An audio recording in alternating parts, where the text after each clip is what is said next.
Hi guys, and welcome to a Not Talky Tuesday live stream with me, your host, Winters SEO.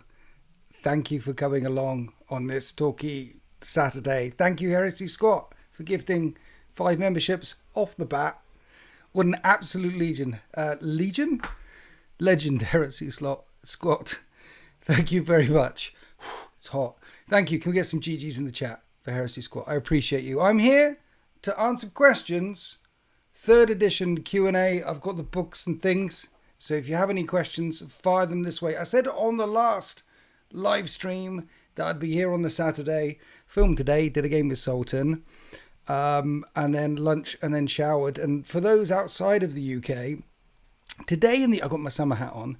Today in the UK is the hottest day since days began. Okay?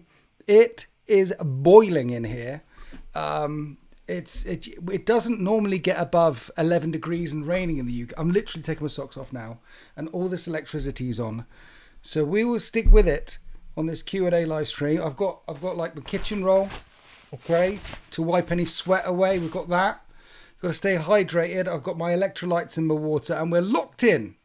We're locked in to answer any heresy questions that you might have. Okay, so we're here. So if you've got any questions, fire them at me. We'll make our way through. For those of you actually who are wondering what my opinion of the new thing is, then there's the other live. You can go to the other live streams. It's my emotional breakdown is well documented.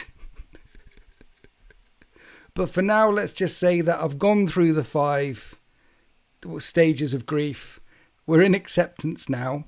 Also, there's a few people out there. I know there's a lot of 2nd edition people and 1st edition people who I don't want to belittle their. Some people are having a hard time. I was even thinking whether of coming online this evening.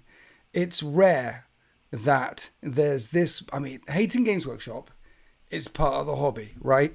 But it's rare that it's this hard. I mean, the established heresy community. Ooh. On all the forums, everywhere. It is a bloodbath out there. People are... and I know why. I have many models that I need to snap. And I'm like, why didn't they just move? Why can't it just be an evolution from one edition to the other edition? Why do they have to burn down the whole trees? I don't know why. I think it's because they don't really care about the established communities, because the established communities have bought all the things and spent all the money. Do you remember when they burnt the old world down? They brought it back. But do you remember when they burnt the old world down? They don't really care about the people who already spent the money. They're mainly interested in the people who are going to spend the money and buy the new stuff. And that's why I don't mean to crap in so many people's cornflakes, because there are some people out there that are very excited about this new edition. Mainly 40k people. Getting annoyed with 40k. Been there, done that. So...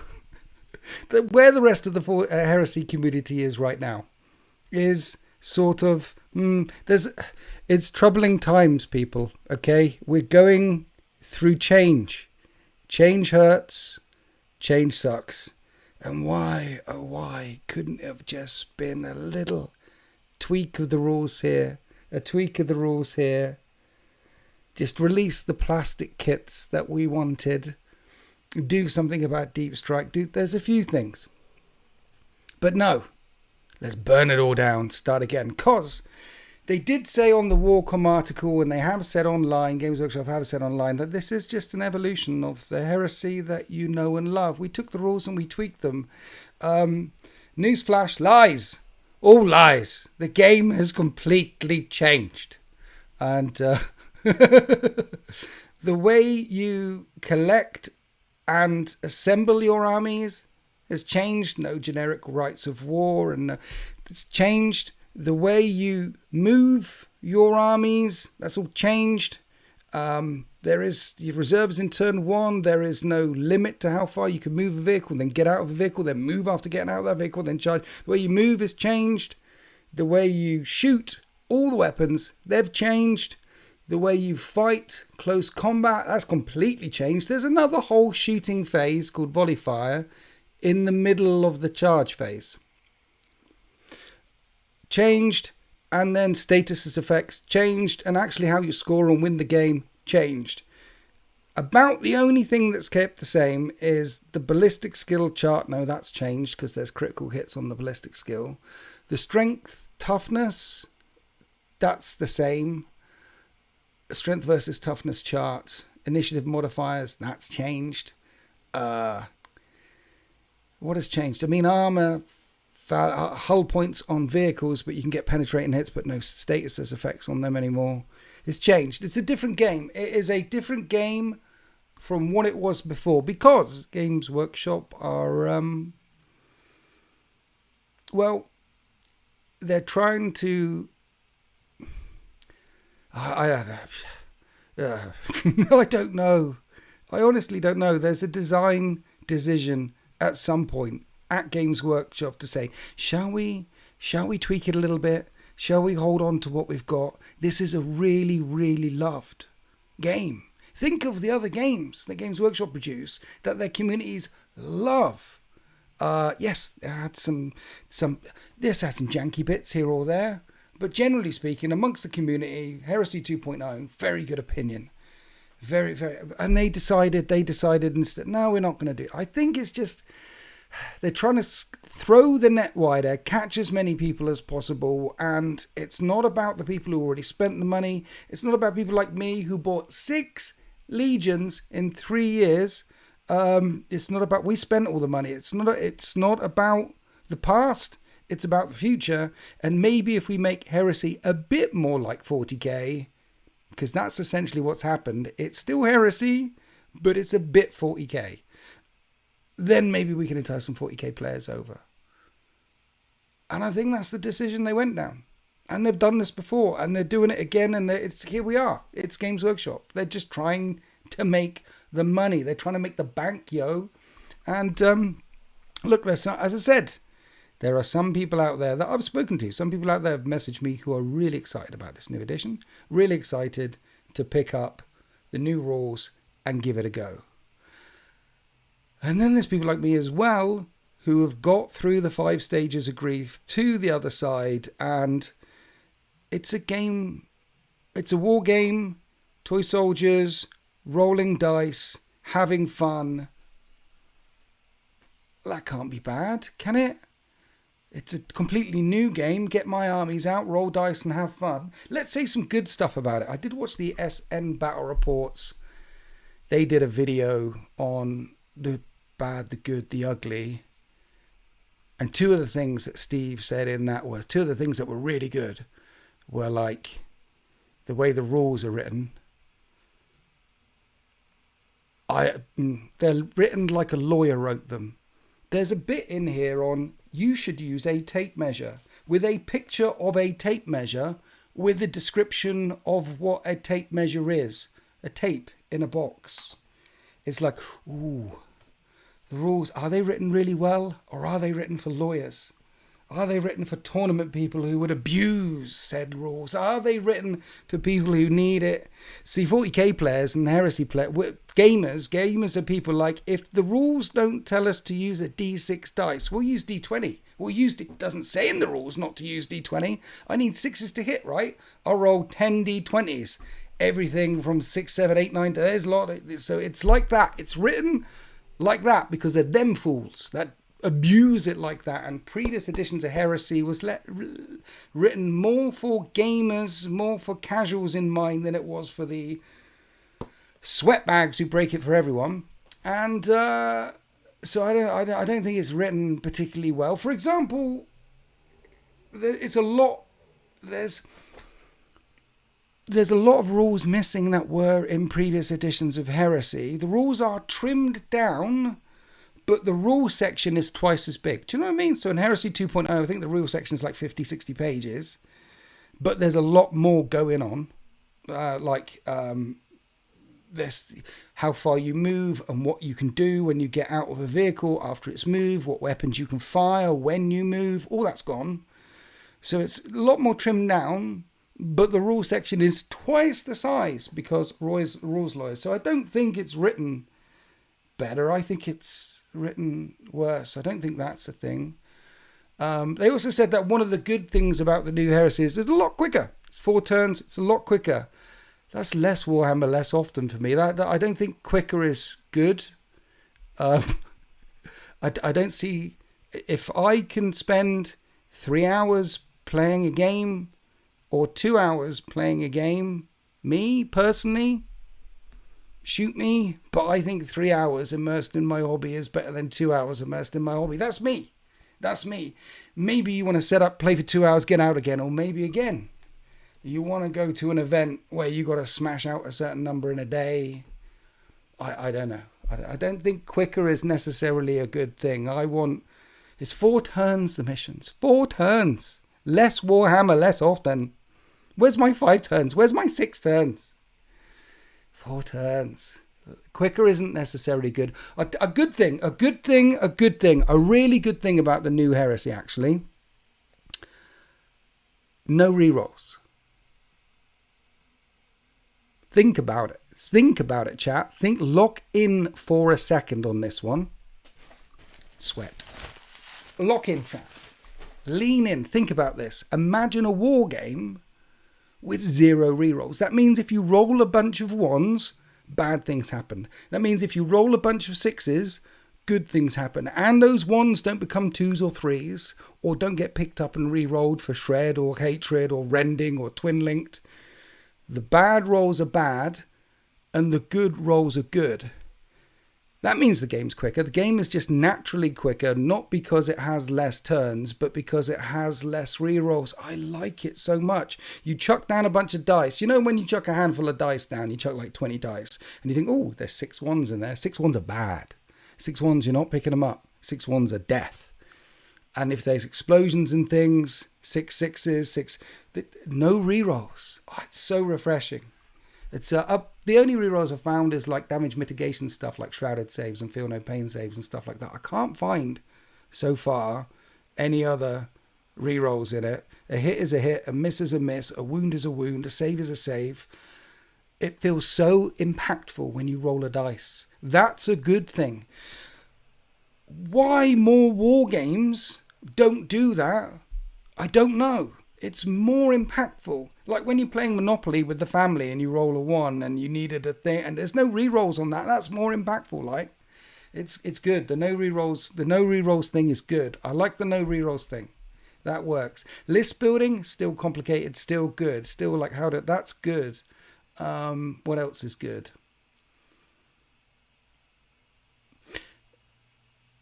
It's a new war game. And discovering how it works, and discovering what miniatures work, discovering what detachments work, discovering how it all functions, how to make it sing, that's good. That's good. I could have done with a new edition of Heresy in a year's time. Not now, but it's here now. And I like unpeeling the onion and getting inside. So despite all the things I said earlier on, ignore all that. It's just good having something new to chew on, I think. Yes, I'm enjoying looking, finding, playing, discovering, rolling dice. It's good. It's good. It's good. It's just, it could have been late. It could... Right, I'm moving. Right, yes. Right, look. Reg Shimninim. Thank you for being a member for 35 months, you absolute legend. What did I miss? Just the rant. I did a rant at the beginning, just in case anyone logs in later on and is like, hey, what does Winters think about Heresy 2.0? You can say, one, he's got his summer hat on. You can jump in the chat, by the way, and then go back to the beginning of the video where he rants like he normally does and upsets everyone at Games Workshop. So we're here for the Saturday, not Talkie Tuesday, live stream, Heresy 3.0 Q&A. I've got the books. I've got the things. Let's focus on. I've got the summer hat on. I've got my electrolytes. We're locked in, chat. It's the hottest day since days. It's nuclear out there. Anyone else melting? Honestly, it is. This is not UK weather. This is like, I don't know, Arizona in August under a microscope weather. This is hot. Damn hot. this part of me is moist. Okay, down there it's a swamp of filth and a mess and stench. It's Nurgle. I'm Papa Nurgle in my pants. But don't think about my pants or Papa Nurgle. Let's lock in. What is it like? 25? It's the hottest. It's hotter than the surface of the sun right now, dude. Delivering mail outside in 92 degrees in Buffalo. 92 degrees is only 8 degrees below boiling point. It's very hot in Buffalo right now. So yeah, we're locked in. Any questions, chat? Any Horus Heresy 3rd edition questions? If you've seen the rumors, if you've seen the videos, there's a battle report. My battle report comes out tomorrow. Battle reports normally come out on 20 degrees where you are. The edition is so hobby hostile. How easy is it for non-heresy player to get started with the new edition? Good question. How easy is it for a non-heresy player to get started with the new edition? I think it's easier than 2.0, and I think that's the point. Read the rule book, jump in, go. It's starting a whole new war game from scratch is what you're asking. How easy is it to start a whole new war game from scratch? It's not as accessible as 40k, but it's more accessible than 2.0, which is the point.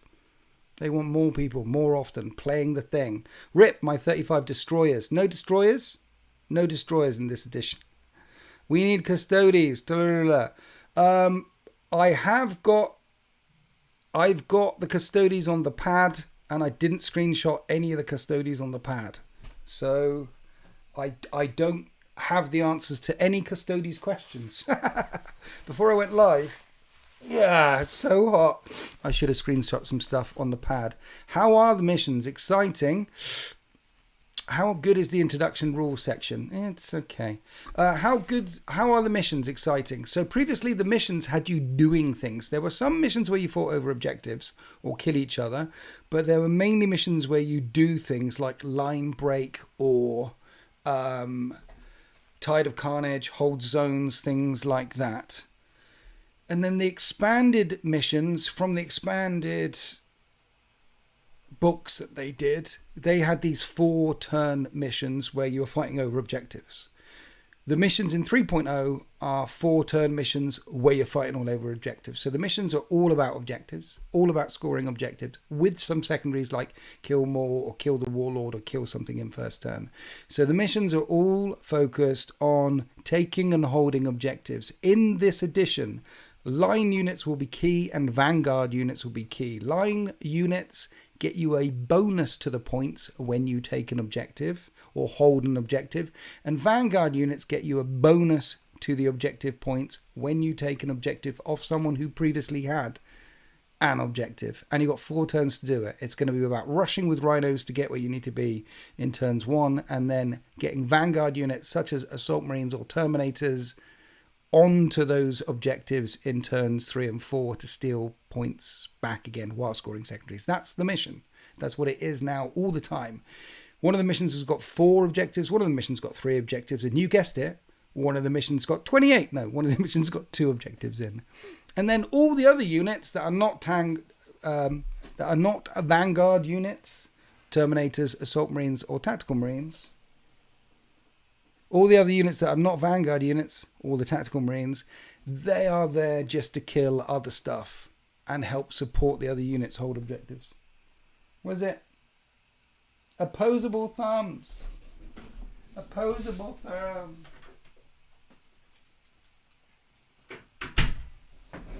So I'm actually enjoying them. I'm enjoying playing it. It's a different game. It's a different game. It's a different way of thinking. It's a different way of fighting. It's a different type of war game. I'm enjoying unpeeling the onion when it comes to missions and finding out what is the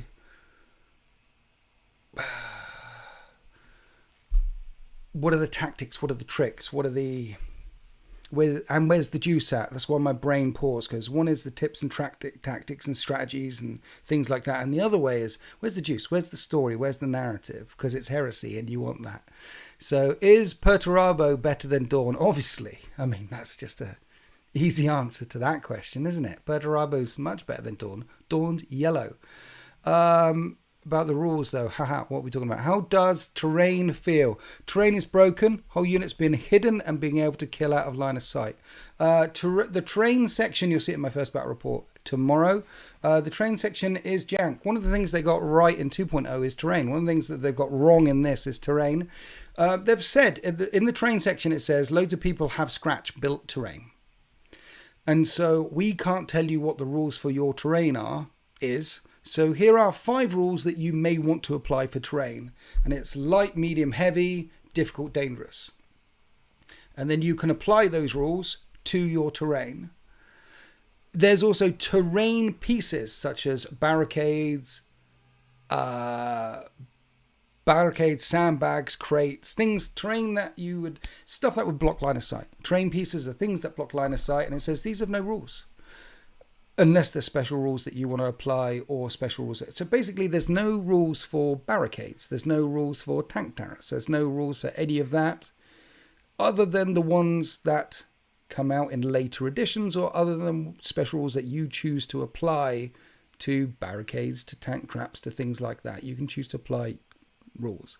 And then terrain itself, you only get a cover save now if you're in an item of terrain. And light terrain gives you a 6 up, medium 5 up, heavy 4 up. Heavy terrain, you can never draw line of sight to anyone else in the terrain or outside of the terrain. You could be stood there and someone stood there and they cannot see each other, which means they cannot charge each other. And then if you classify any items of medium terrain, which is your standard ruins and things like that in previous editions, any medium terrain whatsoever given a 5 up cover save, if units are more than 3 inches apart, they cannot see each other and therefore cannot charge each other. And we mentioned this, and this comes up in the battle report tomorrow. So terrain is jank. That needs fixing. If you're in the terrain, you should be able to see people in the terrain.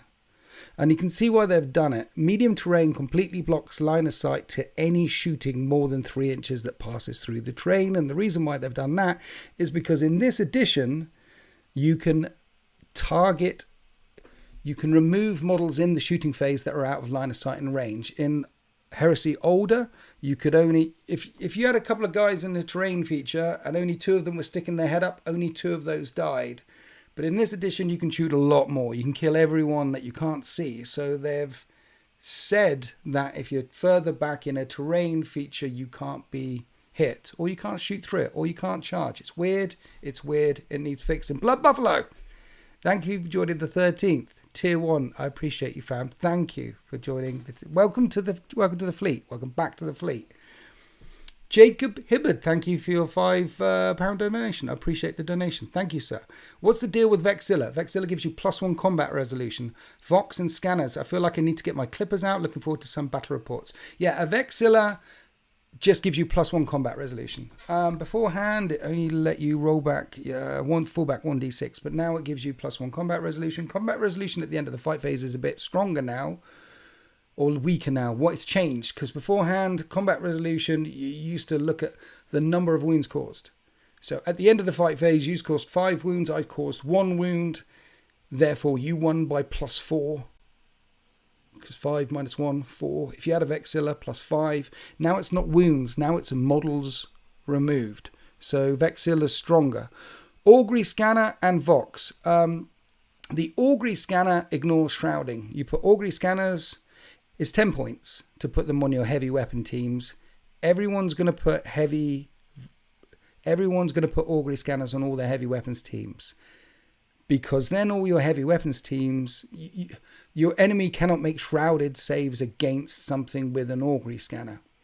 All the tanks and the dreadnoughts have smoke screen. Smoke screen is a reaction. So you burn one of your reaction allotments and it gives you a 5 up shrouded save. So you can shroud dreadnoughts and you can shroud all the vehicles that have smoke launchers, and I think that's all of them legion wise. 5 up cover save, well, 5 up damage mitigation save. But if you're getting shot at by an augury scanner, no shrouding, no smoke screen, don't even bother pulling it off. And then the Vox is... So at the end of your turn, at the end of the active player turn, if there's any ongoing stasises on any of your units, such as pinned, routed, suppressed, shaken tanks, things like that, if there's any ongoing statuses anywhere on any of your units, you test to remove those statuses at the end of your turn. The Vox allows you to do that at the start of your turn as well. So you're bringing them on your heavy weapon teams. In your opponent's turn, if they shoot your heavy weapon team and make it fall back, or make it pinned, or make it suppressed, in their turn, and then start of your turn, you've got a unit that's pinned or falling back or suppressed. You can test then with a Vox to ignore that status right at the start of your turn, and then you can shoot without penalty. So 10 points for the Vox, 10 points for the scanner. They're a no-brainer. Bring on all your heavy weapons teams. Tim M, welcome to the 13th tier 3. You legend. Thank you very much. Why should they let the Saturnine Dreadnoughts take smoke launchers? Do the Saturnine Dreadnoughts take smoke launchers as well? I'm sure it was all the Dreadnoughts. Where are we? Heavy Assault. Not Heavy Assault. War Engines. Saturnine. Yeah, they've got smokescreen. Saturnine Dreadnought. Toughness 8 with a 4-up invulnerable save and smokescreen. But if you're shooting at it with an augury scanner, you're ignoring smokescreen. Dreadnoughts die easy, guys. Multi-melters, anything with an M, 3 damage. You get 2 shots through with a normal melter, dead Dreadnought. 3, dead Leviathan, dead Saturnine Dreadnought. They die quick. Ben Simpsons, welcome to tier 3. Simmons, thank you. 13th. You legend. You absolute legend. I appreciate you. Thank you, everyone who's joining today. What does the Saturnine special rule do? The shield thingy. The shield thingy, the thermal distraction field on the Saturnine Dreadnought. I just need to check if it's exactly the same as the one on the other one. War gear, not that one. Weapons units, where are we? Special rules. Thermal distraction field. I think it is the -1 strength. Elemental P. Thermal, because it might be different from the ones on the other ones.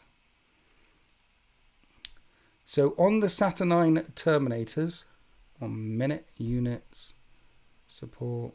On the Saturnine Terminators, they have a 4-up invulnerable save, and they have their thermal distraction thing. And what it does is it reduces the strength of any weapon being shot at them with las, plas, melter or flamer. So las cannons are hitting them at strength 8, melters are hitting them at strength 7 instead of strength 8, plasma, flamer, all the incoming strength of any of those shots that hit them -1 strength. If you're an Iron Hand, that's another -1 strength as well. So multi-melters instead of strength 8 are suddenly hitting at strength 6. Las cannons at strength 9 are suddenly hitting at strength 7 against a toughness 6 platform.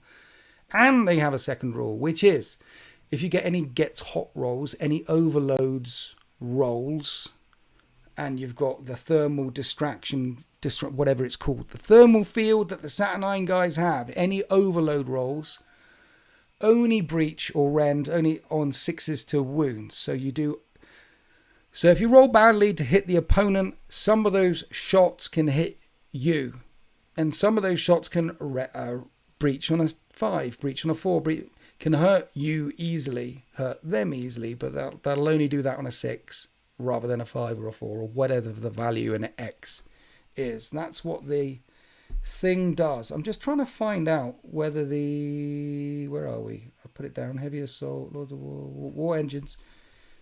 Where thermal diffraction field. It's got a different name. Thermal diffraction war gear.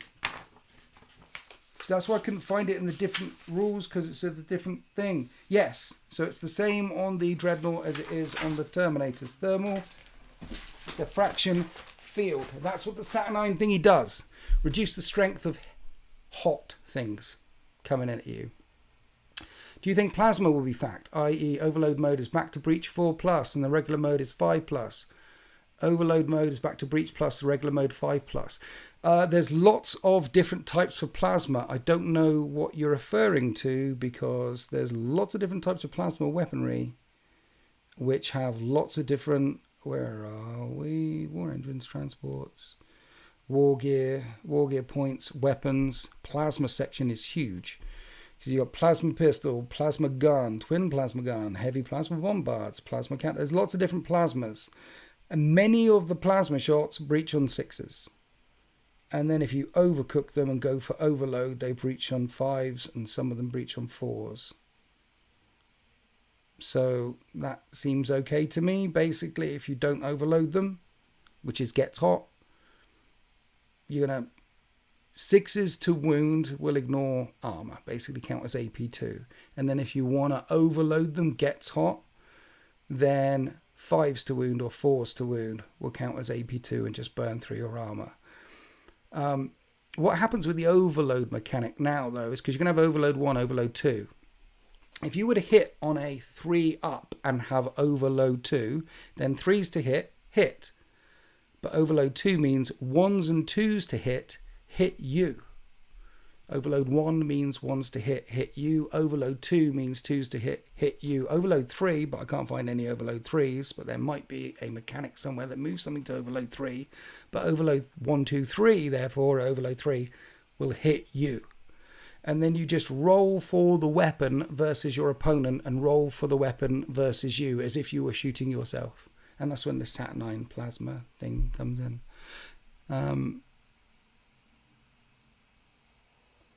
Yeah, the legacy document can say, what's this? I thought I saw that a lot more weapons have 2 profiles. A lot of the plasma has 2 profiles. All the plasma, as far as I can see, has 2 profiles, the plasma stuff, which is common for plasma.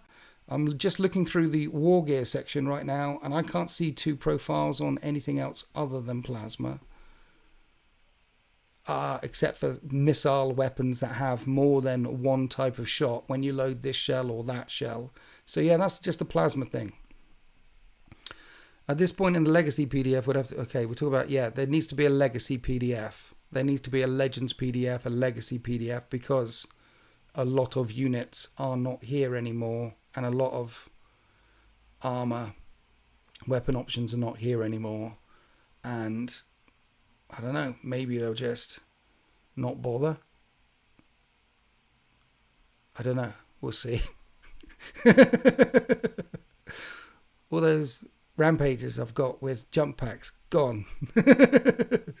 All breaches with the Volkite. I've got 40 breaches with the Volkite.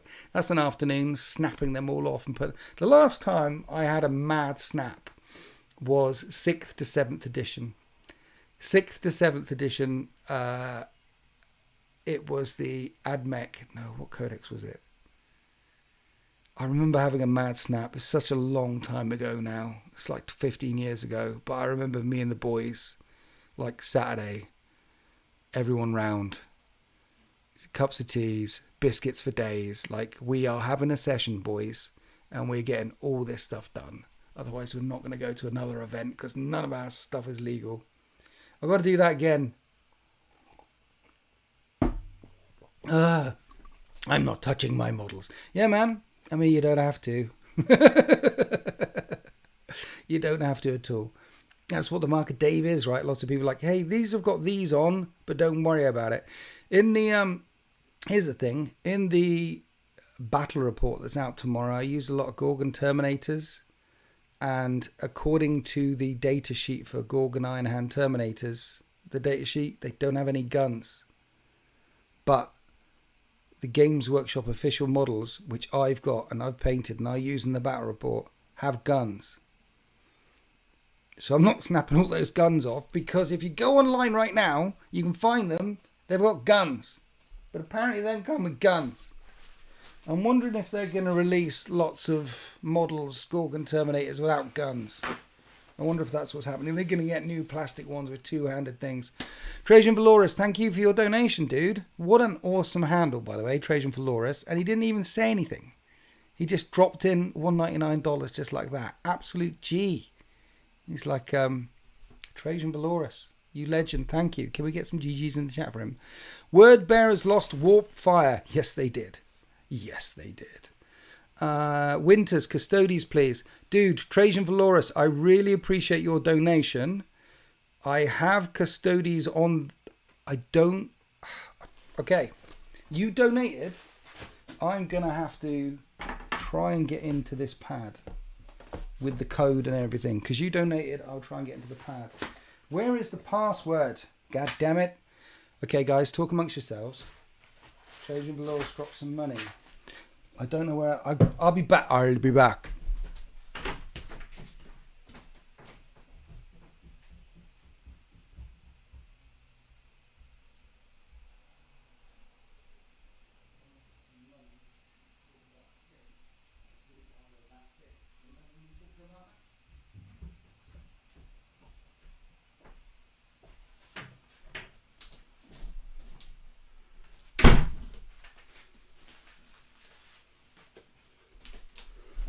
Occurs to me, Winters is coming back again.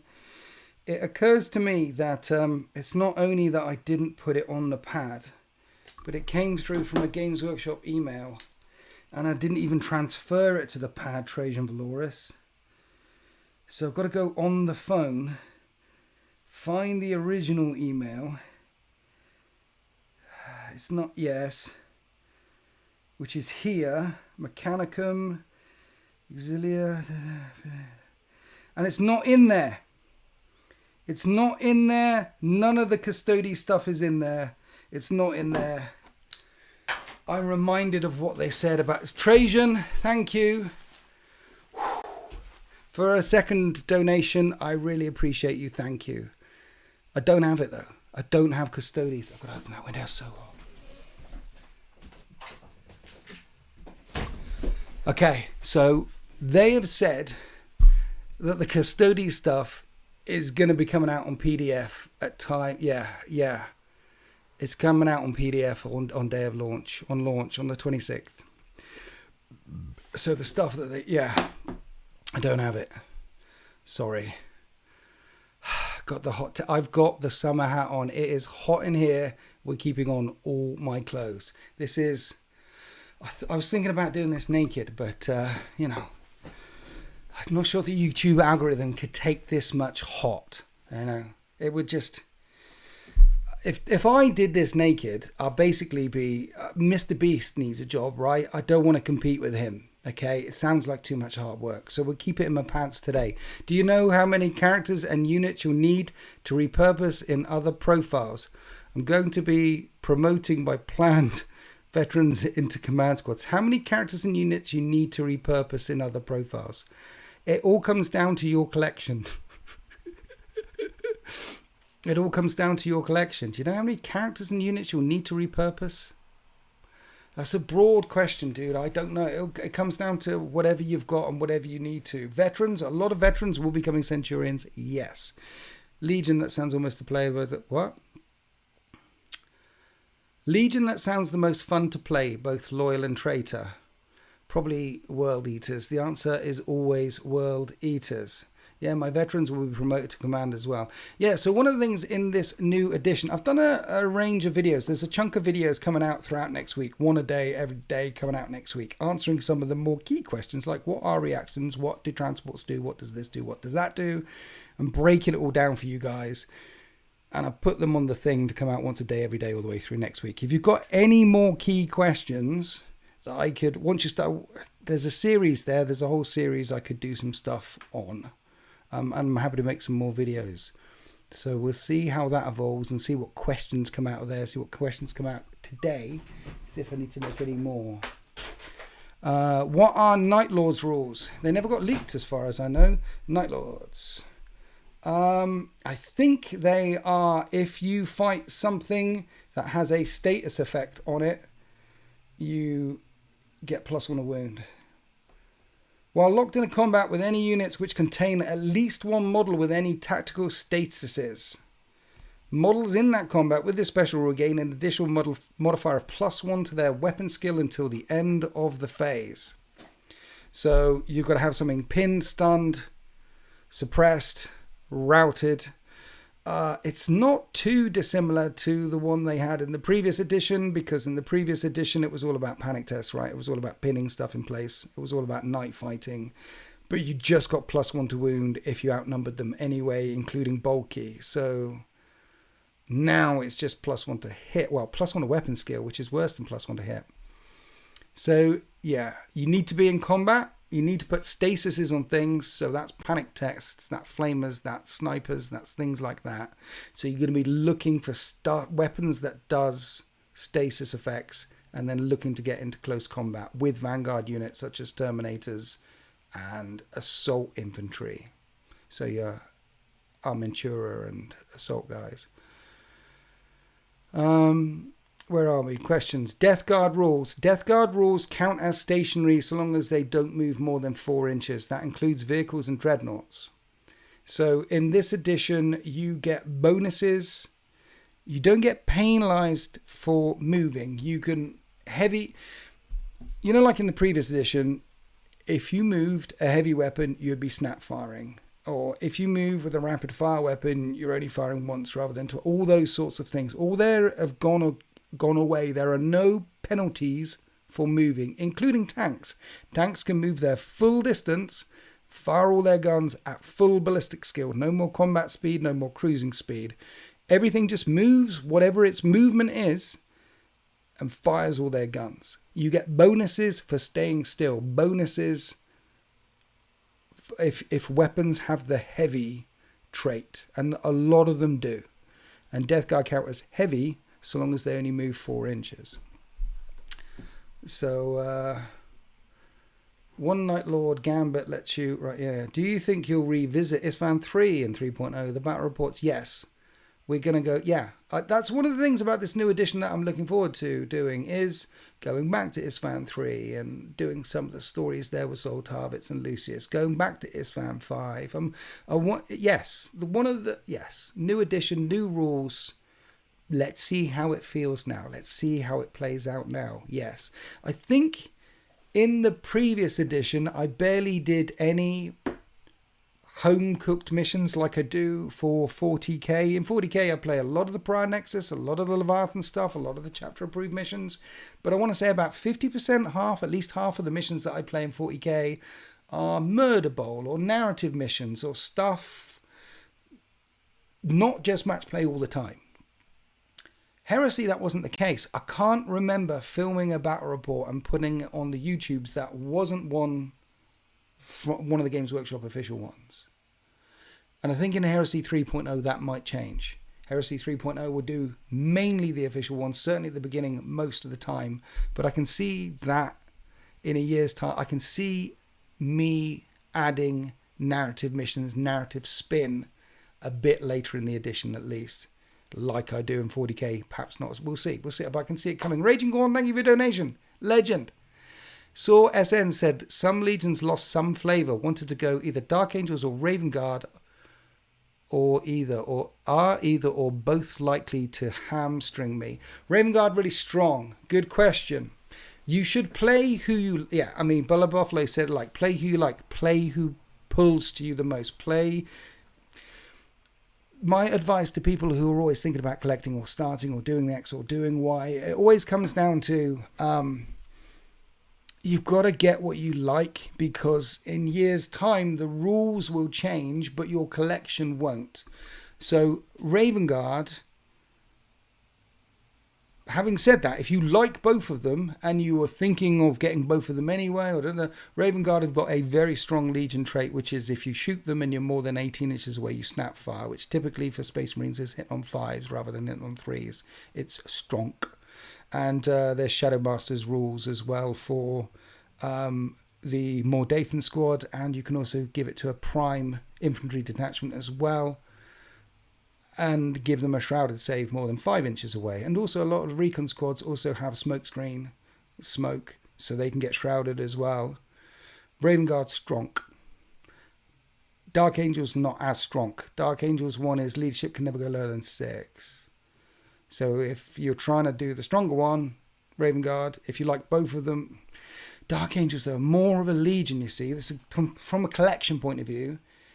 Dark Angels vast, huge legion with many different ways of war. It doesn't matter whether you bring tanks or terminators or this or that. You can think of any narrative excuse to stick anything in a Dark Angels legion because they'll come with anything. Ravenguard, very specific. It becomes a bit more, they're still a legion and you can put whatever you want in that legion from your collection, but they do have a very specific way of war which you'll want to lean on, particularly if you're playing Heresy. Rue, thank you for gifting a membership, you absolute legend. I appreciate you. And Rue, you've been a member for 44 months as well. Did that member gift make winters disappear? I'm still here, Rue. Thank you for gifting a member, and thank you for being 44 months. That's a long time.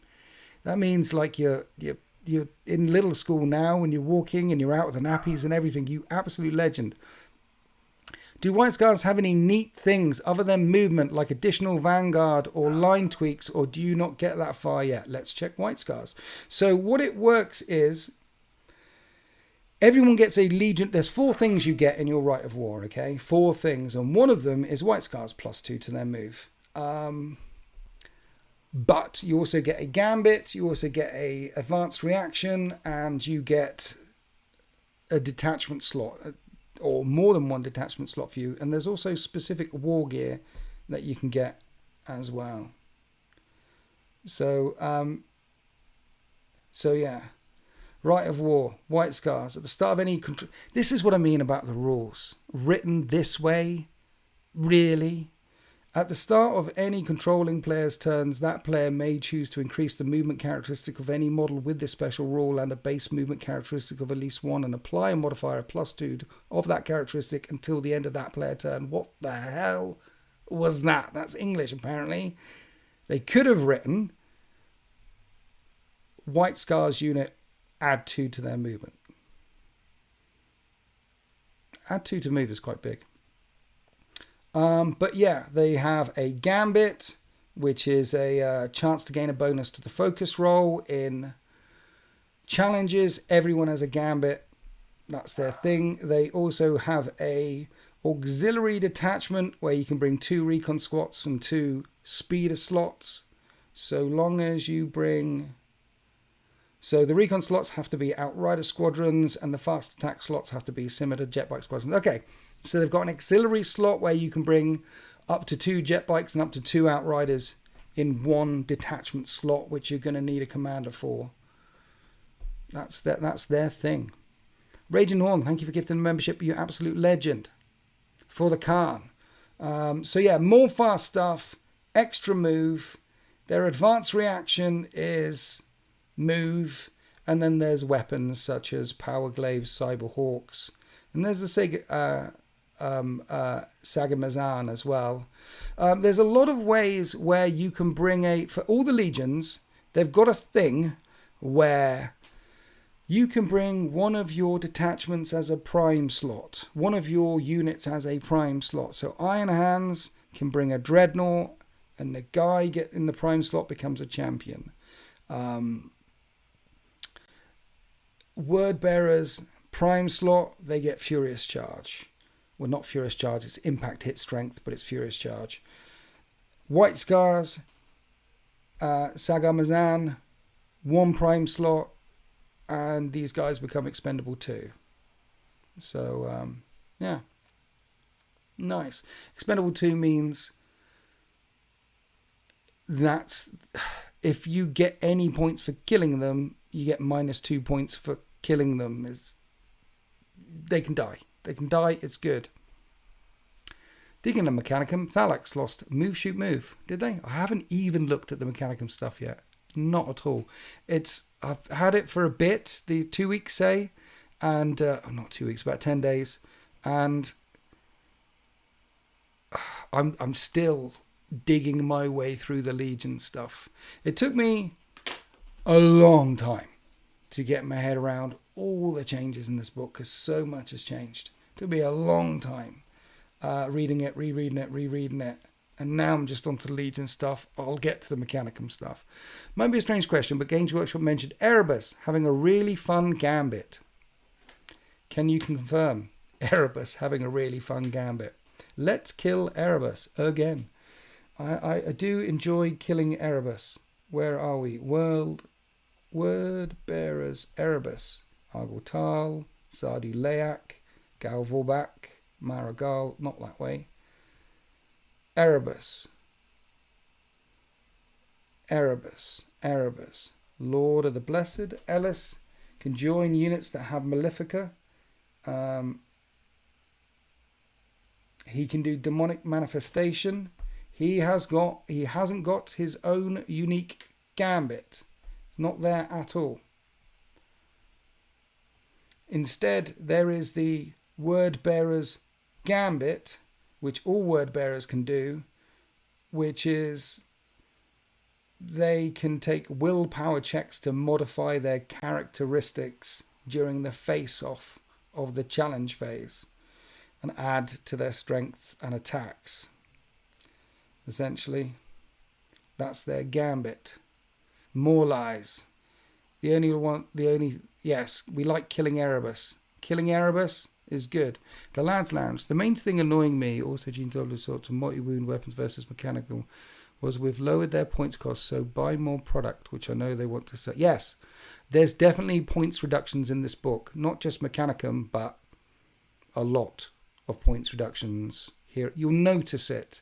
Some of the stuff is around the same. Like Spartans loaded up still feel about the same points, and but Predators are definitely a bit cheaper.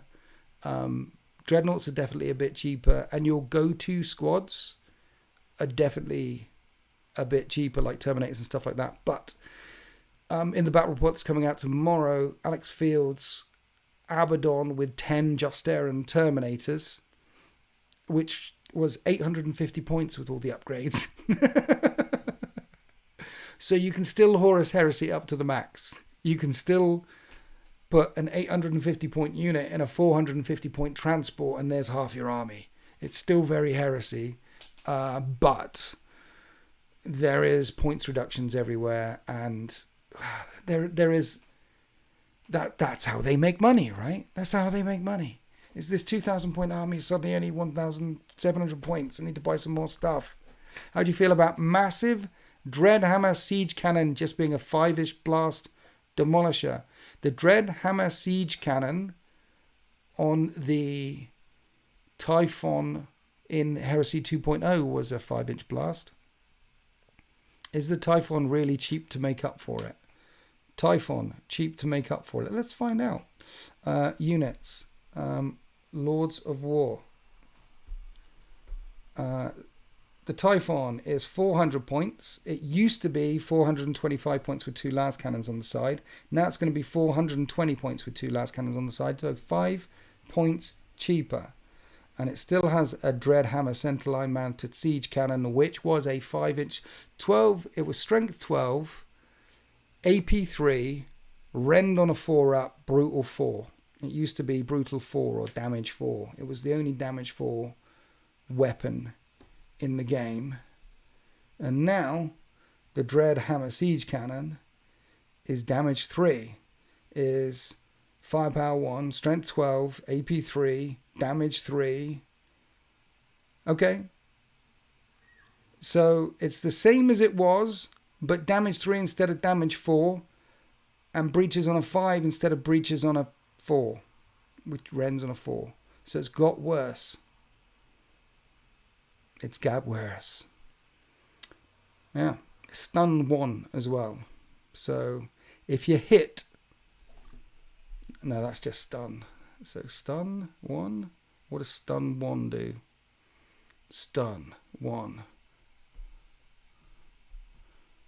That's different from shock, is stun. Stun. If shooting made with a weapon or model with a special rule hits one target unit, make a cool check in the morale subphase. If this check is failed, then the unit gains stunned. The value of X is naturally the rule is applied a negative modifier for the cool check.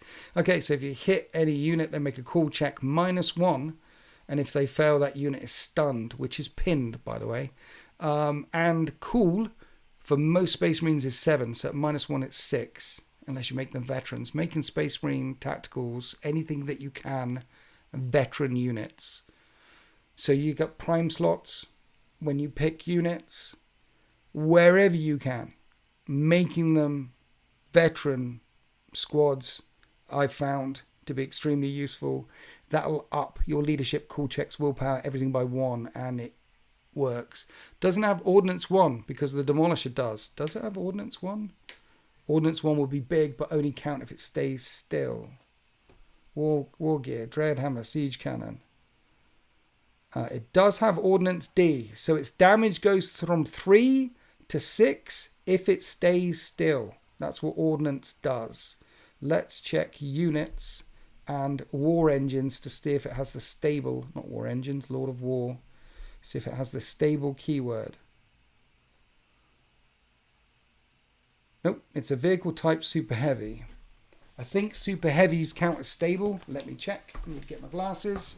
Because that means it'll be damage 6 all the time. Ordnance D means ordnance double. Ordnance D means that value is doubled if you stay still.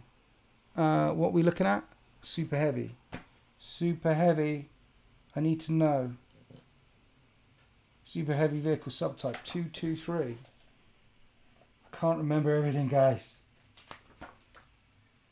Super heavy. Models with the subtype are not affected by any difficult or dangerous terrain. A model with the subtype always gains the benefits of having remained stationary when making shooting attacks, regardless of whether the model moved in the preceding movement phase. This does not count as if the model is rushed. Always gain any benefits for having remained stationary when making shooting attacks, regardless of whether the model moved in the... A model with this subtype always gain any benefits for having remained stationary when making shooting attacks, regardless of whether the model moved.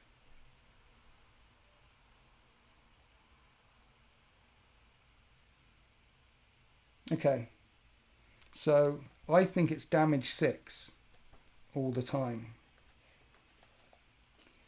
Ordnance X, a ×2 modifier is applied. So, yep.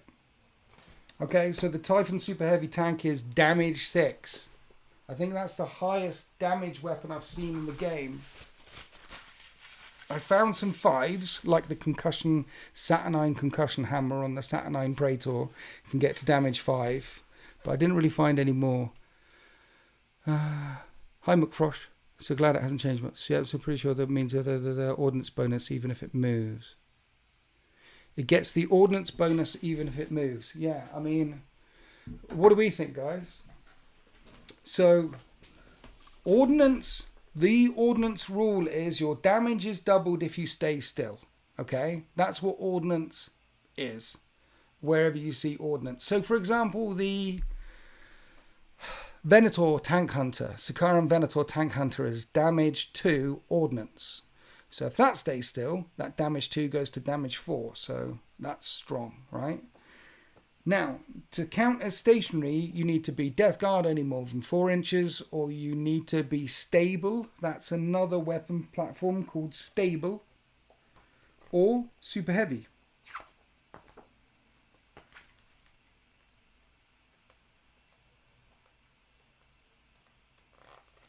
Or super heavy.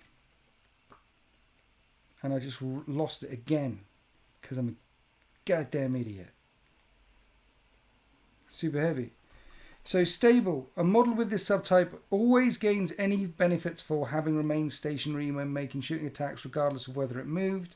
And super heavy. A model with this subtype always gains any bits for having remained stationary when making shooting attacks, regardless of whether it moved. Yeah. So super heavy and stable, same thing. And Typhon is vehicle type super heavy. Damage 6. Typhon Heavy Siege Tank. That will one-shot a Sakaran, because Sakarans have 6 hull points now. Bear in mind that the Typhon Super Heavy Siege Tank, Dread Hammer Siege Cannon, in Heresy 2.0, the most it could do to a vehicle was 1 hull point with the big gun. 1 hull point, because it couldn't pen. Well, it couldn't AP2 it, AP1 it. It couldn't make it blow up. So it could do 1 hull point. Now it does damage 6. which will rend on a breach on a 5-up. That's quite strong. And Rhinos are 5 hull points, Predators 5 hull points, Whirlwinds 5 hull points, Vindicators 5 hull points, Sicarans 6 hull points, they're dead. Land Raider 8, Spartans 10, strong. Seekers look really tasty, by the way. Do they? Well, this sounds... Yeah, Seekers versus Disintegrator Vets, though. Well, Disintegrators versus anything. Disintegrators are going to destroy stuff. If you manage to get them round and shoot things. They're also going to kill each other because overload. So we have found that Disintegrators is very strong. Anything AP2 is strong. Shock Horror. Or better. So we found Disintegrators really strong. And Melters, multi-melters are very strong. Because they're all damage 3. And they're all AP1. So while we're talking artillery, has the Scorpius missile launcher rocket barrage rule gone? Yes, completely. It's completely gone. Yes. Now it has a shot. A small 3-inch blast. And if it stays still, it gets heavy firepower. So it gets 2 shots, I believe. Where are we? Support. Tanks. No, not that one. War transports, fast attack, heavy assault, heavy transport. Where is it? No, not them. Command, retinues, Lords of War, heavy transports, troops. I thought it was in that one. It's not in that one. It's not in that one. Recon, heavy assault, armor. It's an armor and it's the very first one. That's how come I missed it. And Scorpius missile launcher. The Scorpius missile launcher is 1 shot, strength 8, AP4, 3 inches. But it's got heavy firepower, so if it stays still, its firepower is increased from 1 shot to 2 shots. 2 shots, 3-inch blast. Breaches on a 5-up. Strength 8, AP4, breaches on a 5-up, 1 damage. It's got barrage 2 rule though, which means it can fire directly, barrages, but it will scatter 2d6 inches on the barrage. You can get barrage 1 where it scatters 1d6 inch on the barrage dice. We know what barrage dice do, right? And it's barrage 2, so it scatters 2d6 inches on the barrage dice. Scorpius missile launcher has been nerfed into oblivion. Artillery. What about artillery? Any word on the Malkadar Infernus weapon profile? Probably, but I haven't got it in front of me right now. I've got the Legion stuff. I should have put in the title. We're doing Legion question and answers. Because this is enough. Let's hope this edition is the one that brings about the plastic Thunderhawk gunship. There is a Thunderhawk gunship here. Whether they ever do a plastic one or not, we don't know. But there is plastic. There is rules for a Thunderhawk and the so-called pattern Stormbird. The Thunderhawk is now 685 points. Zephon, cool or coolest? Zephon's cool. I like Cambadeer's. Cambadeer's weapon is AP2 damage 2 now. It's better than the Black Sword from Sigismund, which Sigismund should, and Cambadeer's is Eternal Warrior 1 and Sigismund is Eternal Warrior 1. So, yeah. Sigismund doesn't feel as special as... He's still special, he's still a beast, but Cambadeer's, he got one hell of an upgrade. I can tell you what Zephon does. Let's go and check out Zephon. Loyalists, Blood Angels, Zephon, Bringer of Sorrows, Dominion Zephon. He is 185 points. He has got Eternal Warrior 1. What Eternal Warrior does now is Eternal 1, Eternal Warrior 2, Eternal Warrior 3. If you take the damage, if you get damaged by a weapon, which is say damage 3. So a melter does 3 damage, a multi-melter does 3 damage. Most of the melter weaponry does 3. Some of them does 4, like Cyclonic Melter Lance does 4. This is before Armor Bane, base thing. If you get hit by a damage 3 weapon and you've got Eternal Warrior 1, then you reduce the damage by 1 to 2. If you get hit by a damage 3 weapon and you've got Eternal Warrior 2, then you reduce the damage from 2 to 1 to damage 1. Most of the Primarchs have Eternal Warrior 2. So if they get hit by damage 3 weapon, they'll reduce that damage by 2 to 1. If they get hit by a Dread Hammer Siege Cannon from the Typhon we just found out was damage 6, they'll reduce that to damage 4 with Eternal Warrior 2. Cambadea's got Eternal Warrior 1. Sorry, Dominic Stefan. 4 attacks at initiative 5. And he attacks at normal initiative, strength 5, AP 2, damage 2. Wow. Yeah, Eternal Warrior is minus damage, minus 1 or 2, depending on what you've got. So yeah, AP 2, damage 2. Zephon is a beast. And I think it is Vulcan who's the only Eternal Warrior 3 that I've seen. Can you go over the Centurion Command Squad options, and can they be joined by consoles? So, consoles, Centurions, Praetors, anyone who is taken in the command slot, you can get retinues. Retinues will be taken as part of your Apex detachment. And once you have, so you got your Prime detachment, I did a video on it, it's coming out soon, how the Force Organization chart works. But long story short, Force Org is much more complicated than ever it was before, with a lot more words, and a lot simpler than ever it was before, because basically you can bring a lot more stuff than you ever could before. So the answer to 9 out of 10 questions when it comes to Force Org is yes. The answer to 10 out of 10 questions is yes. Can you bring a thing to put a thing with a thing? Retinues, yes. You need to bring a Praetor or someone with Master of the Legion. He'll unlock an Apex Legends slot, and then Apex detachments unlock retinue slots, and retinue slots you can buy for any consoles, any Centurions and things.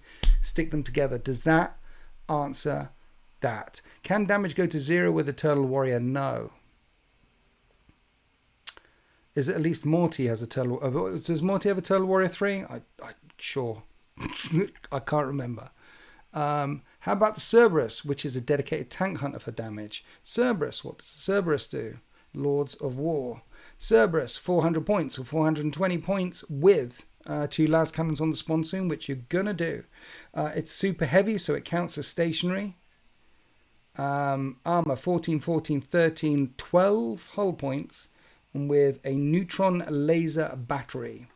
And the neutron laser battery on the Cerberus heavy tank destroyer is 3 shots at 72-inch range, strength 10, AP 2, damage 3. That's really good. Strength 10, AP 2. Bear in mind there's no rerolls in this game. You've got 3 shots. Strength 10, AP 2, damage 3, and it is Ordnance D. That is really, really good. Wow, that's 1 shot in a Spartan. Ordnance D means if it stays stationary, damage doubles from 3 to 6. It's super heavy. It always counts as stationary. So it's firing out 3 shots with no rerolls, hitting 2 of them at strength 10, AP 2, damage 6. It's also Armor Bane, so any glances automatically count as pen. So that's good. It's shock suppressed, so if you roll to hit on a 5 or 6 with the shock rule, then the target is automatically suppressed without taking any cool checks whatsoever. It's also a flat overload 1 as well, so if you roll a 1, then you've got to roll to hit and wound yourself with a strength 10, AP 2, damage 3 weapon. Ooh, that's going to sting.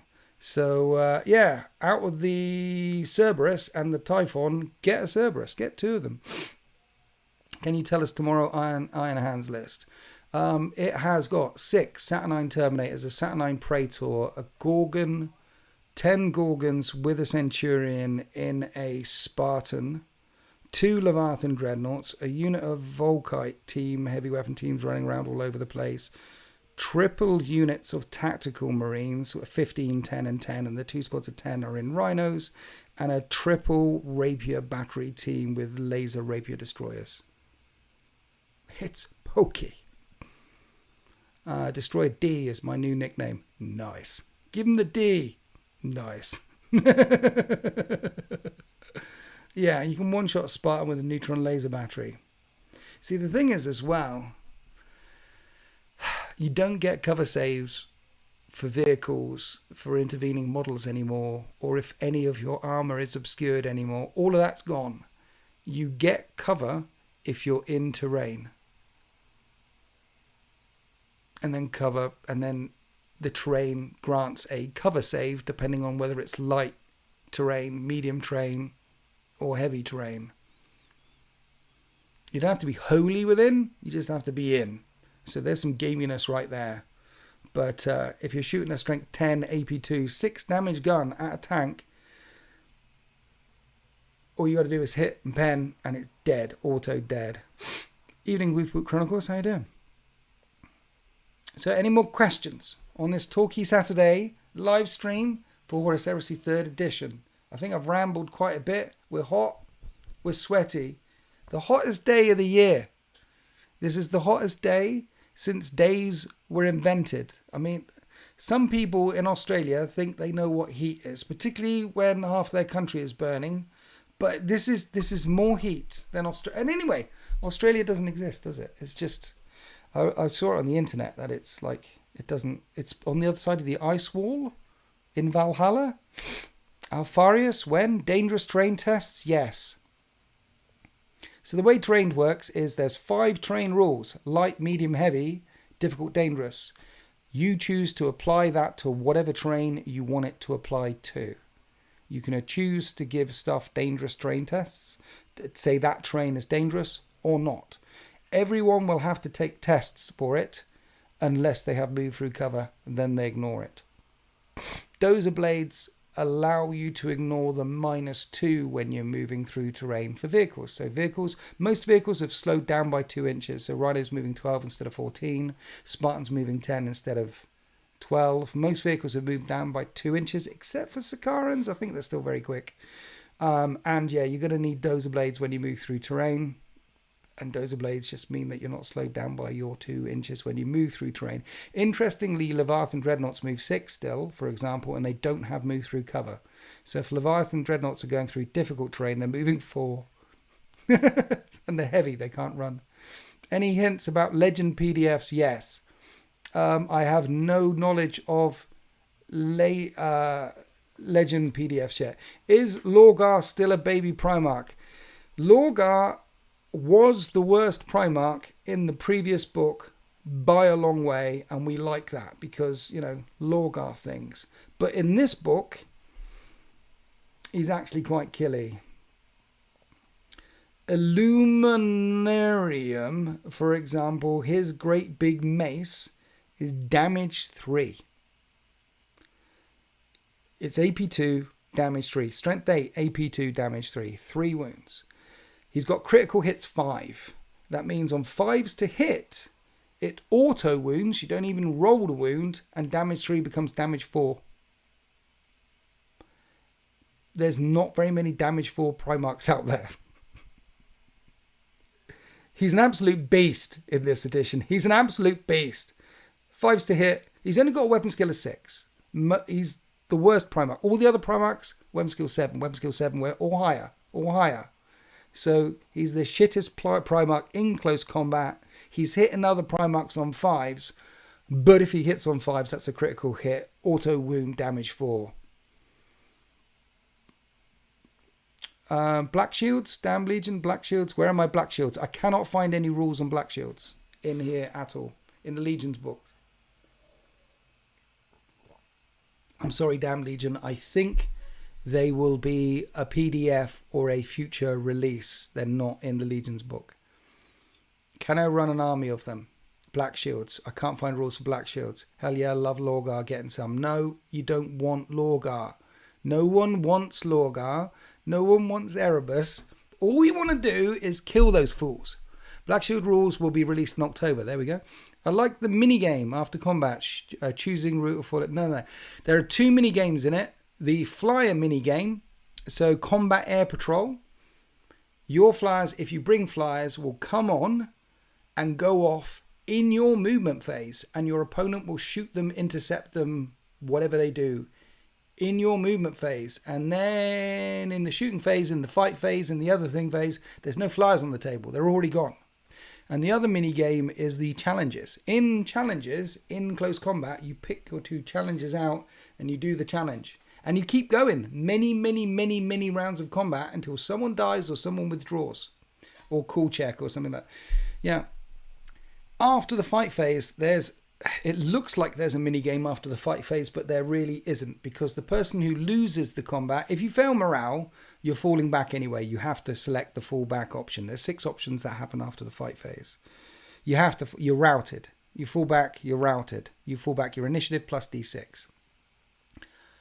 If you win, if you pass the leadership, but still lost the fight phase, then you can choose to become routed or disengage or hold.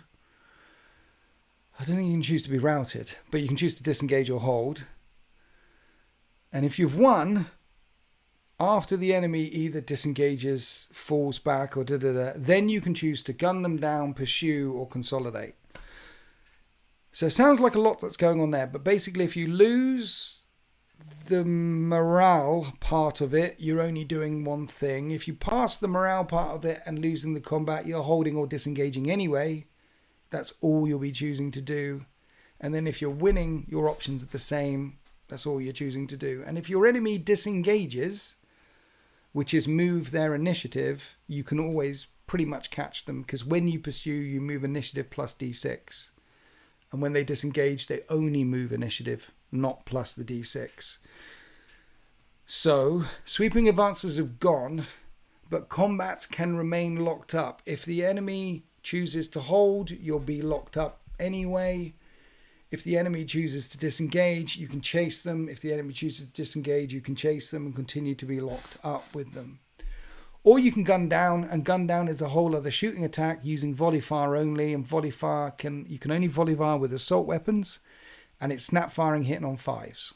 And there's not a lot of assault weapons in the game unless you have a placable advance, and Terminators have a placable advance, so Terminators can volley fire with all of their assault weapons unless you can volley fire with assault weapons, so they'll be hitting on 5s, hitting on 5s, because they count all of their weapons as assault weapons, even the ones that are not assault weapons, except for weapons that are heavy on ordnance.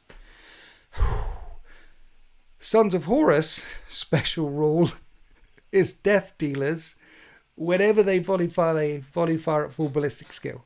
What I'm saying is, if a unit is disengaging from close combat, 9 times out of 10, you're not volley firing, you're not gunning them down, because you're not Terminators and you haven't got any guns that can volley fire them anyway. If you're Terminators, you might gun down. If you're Sons of Horus, you're definitely gunning down, unless they're heavy on ordnance. But if they're Terminators, you might not volley fire them anyway, because they're Terminators, they're toughness 5 now. And a 2-up save, you're probably not killing any of them. But yeah, there's a whole other shooting phase happening in the middle of the charge phase. Someone puts, yeah, very similar to the old world. Yeah, in the old world, there is reasons why they have these rules in charge phases and the thing. And it's because there's hardly any shooting that is effective in the old world. And in 40k, there's plenty of shooting that's effective. And then there's shooting in the start of the charge phase. And now there's shooting at the end of the charge phase. There's a lot of shooting going on. Shooting is strong in this edition, people. Shooting, very strong in this edition. Putting combi melters on lots of Terminators is going to be almost as painful as bringing a lot of telepathy librarians all over the place, because they are going to rule. So that's why Melter lost Assault. Can you do that shoot attack after combat with Flamers? No, Flamers do not have the Assault keyword. So, in the charge phase, when you go to charge, you can volley fire, which is snap firing, with assault weapons. And your enemy can then volley fire, which is snap fire, with assault weapons back again. That's at the start of the charge phase. If you have implacable advance, all your weapons count as assault weapons unless they are heavy or ordnance. So Terminators, They have Implacable Advance and a couple of other units. When the enemy returns fire, the that you're charging, instead of volley firing with assault weapons, they can choose to overwatch, which is a full ballistic skill reaction, as if they stood stationary. You can overwatch.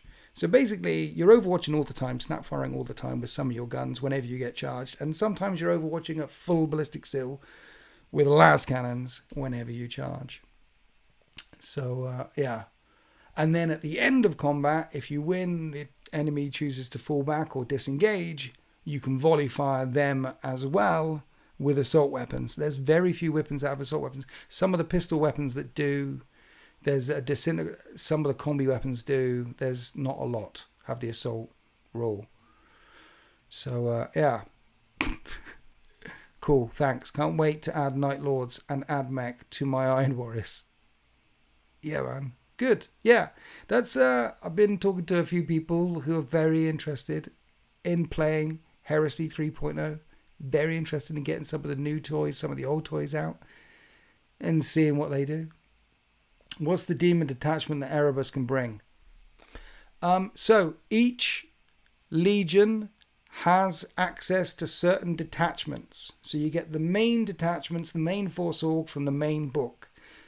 Then legions can monkey around with it a little bit, depending on who they bring, depending on which commander that they can bring. Some of them just bring a commander, bring a thing.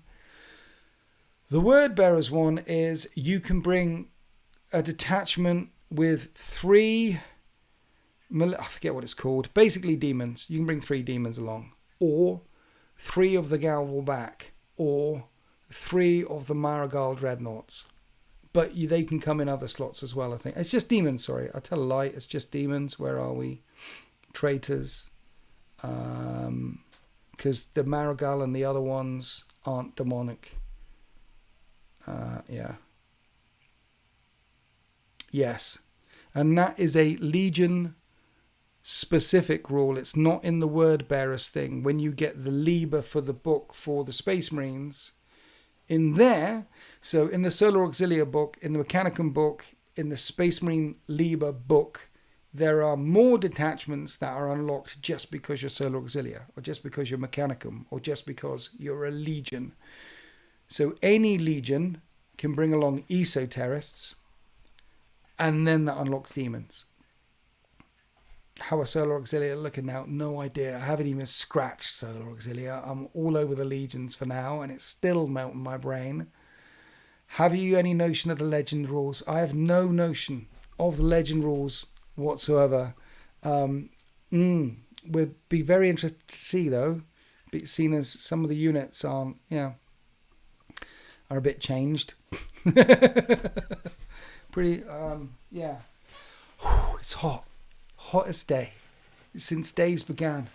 Oh. God. My Emperor, the stench of Nurgle. It's strong in here. Any more questions, guys? Horus Heresy 3rd edition Q&A. I'm locked in. Have you got any more questions? How many units have you lost to the changes across your army? I don't think... I didn't have any destroyers, so we're good. I haven't lost any... Oh, no, I have. I've lost rampages with jump packs. They're gone. I think that's it. I have lost a bunch of units with a bunch of different weapons. So I'm going to be snapping off a bunch of weapons just like it's 5th edition or 6th edition all over again. How tricky are the Alpha Legion? Alpha Area still good, army buff and Primarch. Alpha Legion still count all distances as -2 inches further away. And I don't know about Alpha Arius. I will check for a minute. But Knight Major has just gifted 20 members. Absolute legend. Thank you, Knight Major. I really appreciate you. Thank you. Can we get some GGs in the chat for Knight Major, please? Just coming in here, swinging his Warhammer around all over the place and dropping 20 memberships. You absolute legend. You absolute legend. Thank you. GGs. What does GG's mean? But legend, thank you. Best Legion, in my opinion, someone said just above that. I like the Ravenguard special rule. That one's strong. Snap firing if you're more than 18 inches away, that one's strong. But yeah, GG's, dude. You legend. Winter's Dice. Night Major. Absolute legend. Don't even recognise the name.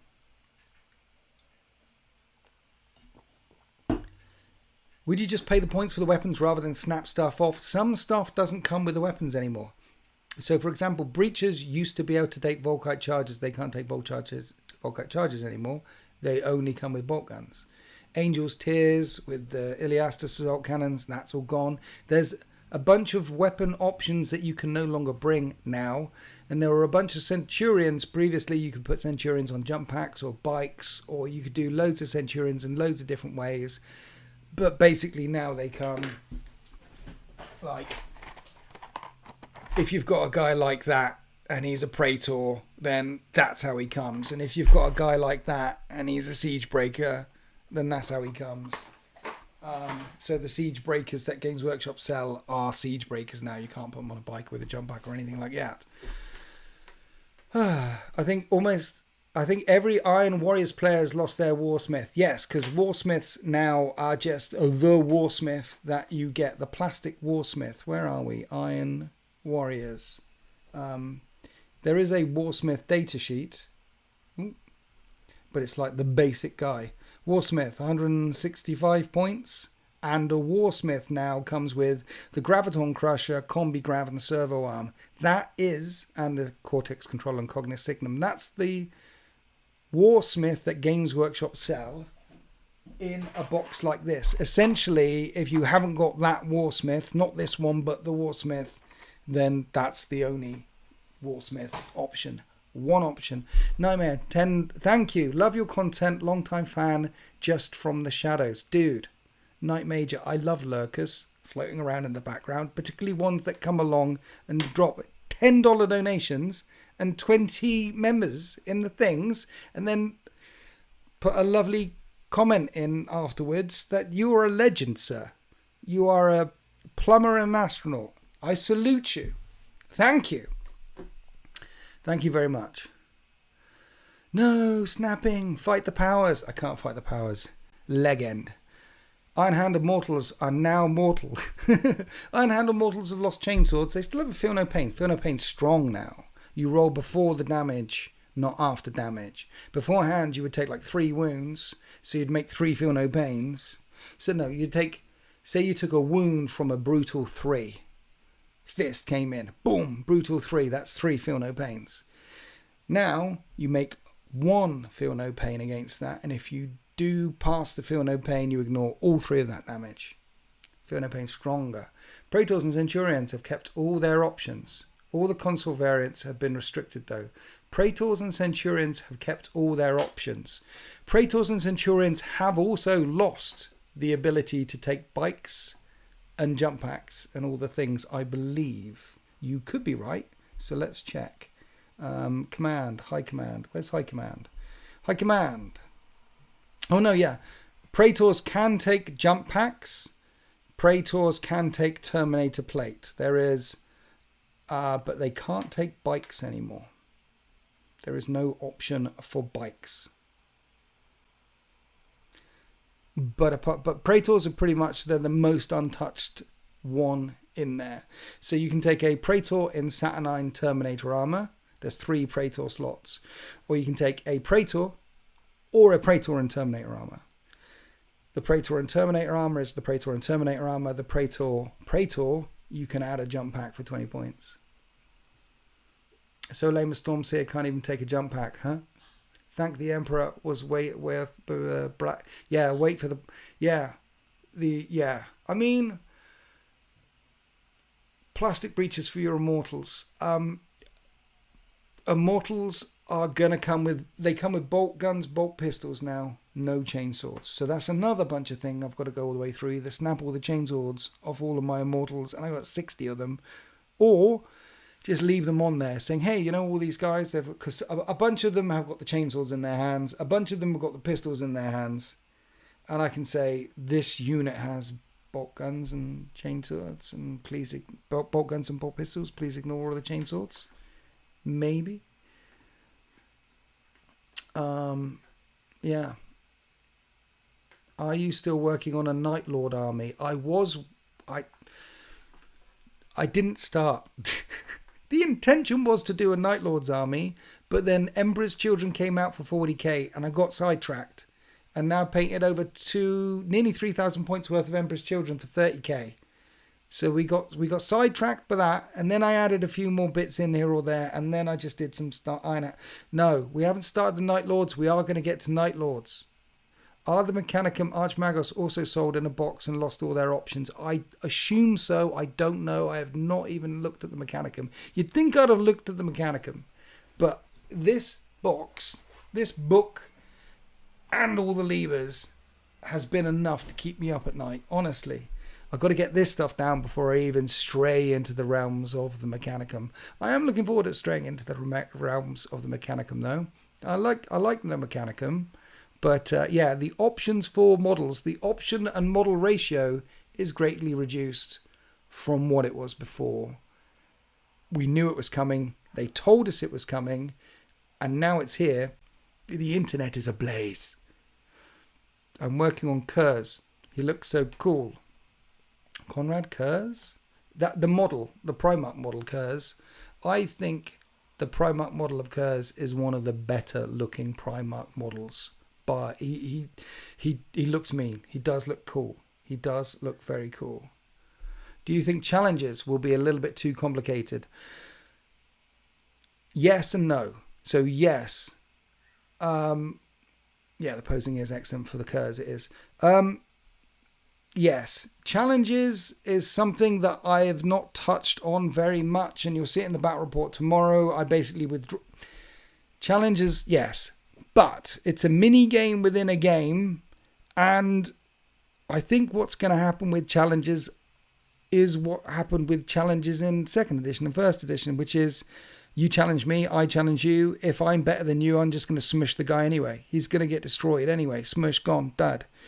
And then in some of the challenges where it is actually Sigismund versus Khan, or where it is an Archmagos versus a Iron Warsmith or Warsmith, when it does get down to some of the juicy things, I think in a lot of cases people are gonna pick some of the same gambits are gonna come to the top. So the way challenges work is you pick a gambit and there's 9 generic ones that you can pick, and then there's legion specific ones and army specific ones that you can pick.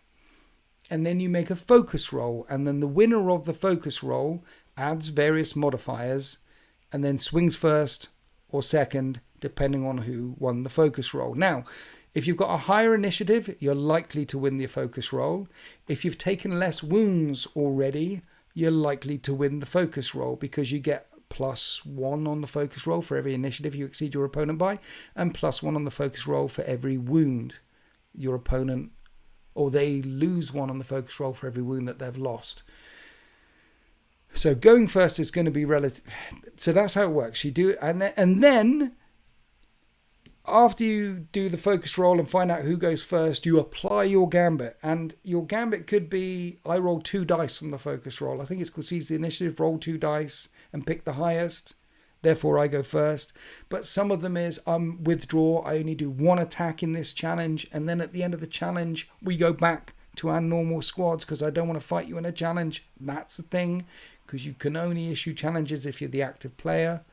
If you're the defensive player, you can issue a challenge as well with a reaction called Heroic Intervention, which you can do if you still have a reaction point, but we won't get into that yet. But the way the challenge mechanic is kind of structured is for those longer fights between a couple of praetors who have a couple of wounds and who are quite beefy. And the idea is, in the first round of a challenge, you're supposed to try and get the upper hand and get a phage hit in, or get something that reduces their weapon skill down, or get something that hurts them in some way or slows them down and gives you an improved focus roll. And then at the end of the combat, if someone isn't dead or someone hasn't withdrawn, you do the fight again. And then if someone isn't dead or someone hasn't withdrawn, you do the fight again, and you do the fight again. And you keep fighting that challenge in that one combat. It's not like in previous editions where you had a challenge and you fought one round of combat and that was it, and then you waited for the next turn, and then you fought the next round of combat and that's it, and then you waited for... No. You keep doing it and doing it and doing it and doing it and doing it until someone's dead or someone's withdrawn. Then the challenge is over. Then you do the remainder of the fight between the two units that are engaged, and they do one round of combat. I think once challenges are down, most people are going to be seizing the initiative most of the time to get 2 dice for the focus roll, picking the highest. For those one-on-one combats, which are quite matched, I think that's going to just happen 9 times out of 10.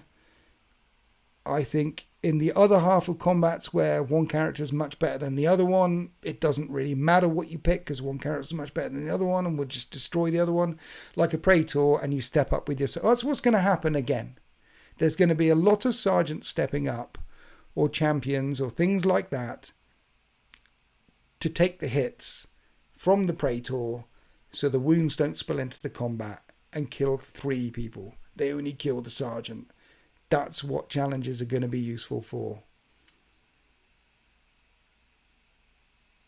One of the things that challenges are going to be useful for. As for these epic showdowns between 2 people,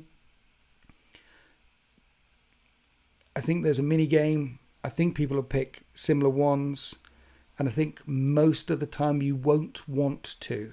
Because most of the time you'll want your epic hero, instead of killing one guy, you want to do maximum damage and kill the 3 Terminators or 4 veterans that they're with. You don't want to kill just that guy. You want to kill a bunch of guys. So challenges. Here we are with challenges. They were a problem because of Chosen Warriors in 2.0. If they dropped the Chosen Warriors rule, then they wouldn't have been a problem. Because all sorts of jank came up from challenging out Primarchs and things like that in Heresy 2.0. So, with the Chosen Warrior rules in particular. But there were... Anyway, here we are. Challenges, yes. Still thoughts bubbling there. Ask me again in a month's time and I'll let you know more about challenges. But yes. Painting some minis for 3rd edition in the garden. Yeah. It is hot today. It is the hottest day in the history of hot. Sorry, this may have been really... Artificer armor is gone. So a tactical squad, for example, all tactical marines have 1 attack, including the sergeant, no artificer armor. There isn't +1 attack anymore for charging. So so despoilers and assault marines have 2 attacks. And they all have 2 attacks, including the sergeant, no artificer armor. Off they go. You just fight. You do get +1 attack if you're a World Eater when you go charging in. World Eaters have 2 rights of war, and one of them is +1 attack. And yes, I have seen the Red Butchers. They have a special rule called Heedless, which means they can never score or contest objectives, which is bad for Terminators. Because nearly all the other Terminators have the Vanguard rule, which means they can take objectives, but if they take an objective off of someone, they'll get 1 point for having Vanguard plus X for the Vanguard rule. So if they're Vanguard 3, they'll get 1 point plus 3 for taking a unit off someone with Vanguard. Assault Marines have Vanguard 2, for example, so they get a point for taking the objective plus 2. And then there's some out there, like Justaran Terminators, that have Vanguard 4. So if they take an objective, they can get like 5 points. And that's what you want your Terminators doing. Taking objectives, leading the charge. And Red Butchers have the Heedless rule and they can never score or deny. Sucks. No bonus for having 2 weapons. No bonus for having +1 on the assault. The attacks that you have are the attacks on the profile. Some weapons have an attacks modifier. So a pair of Lightning Claws has attacks +2 modifier. So you add that to whatever's got pair of Lightning Claws. Are Tyrant Siege Terminators still monsters? Let's check. Iron Warriors, Tyrant Siege.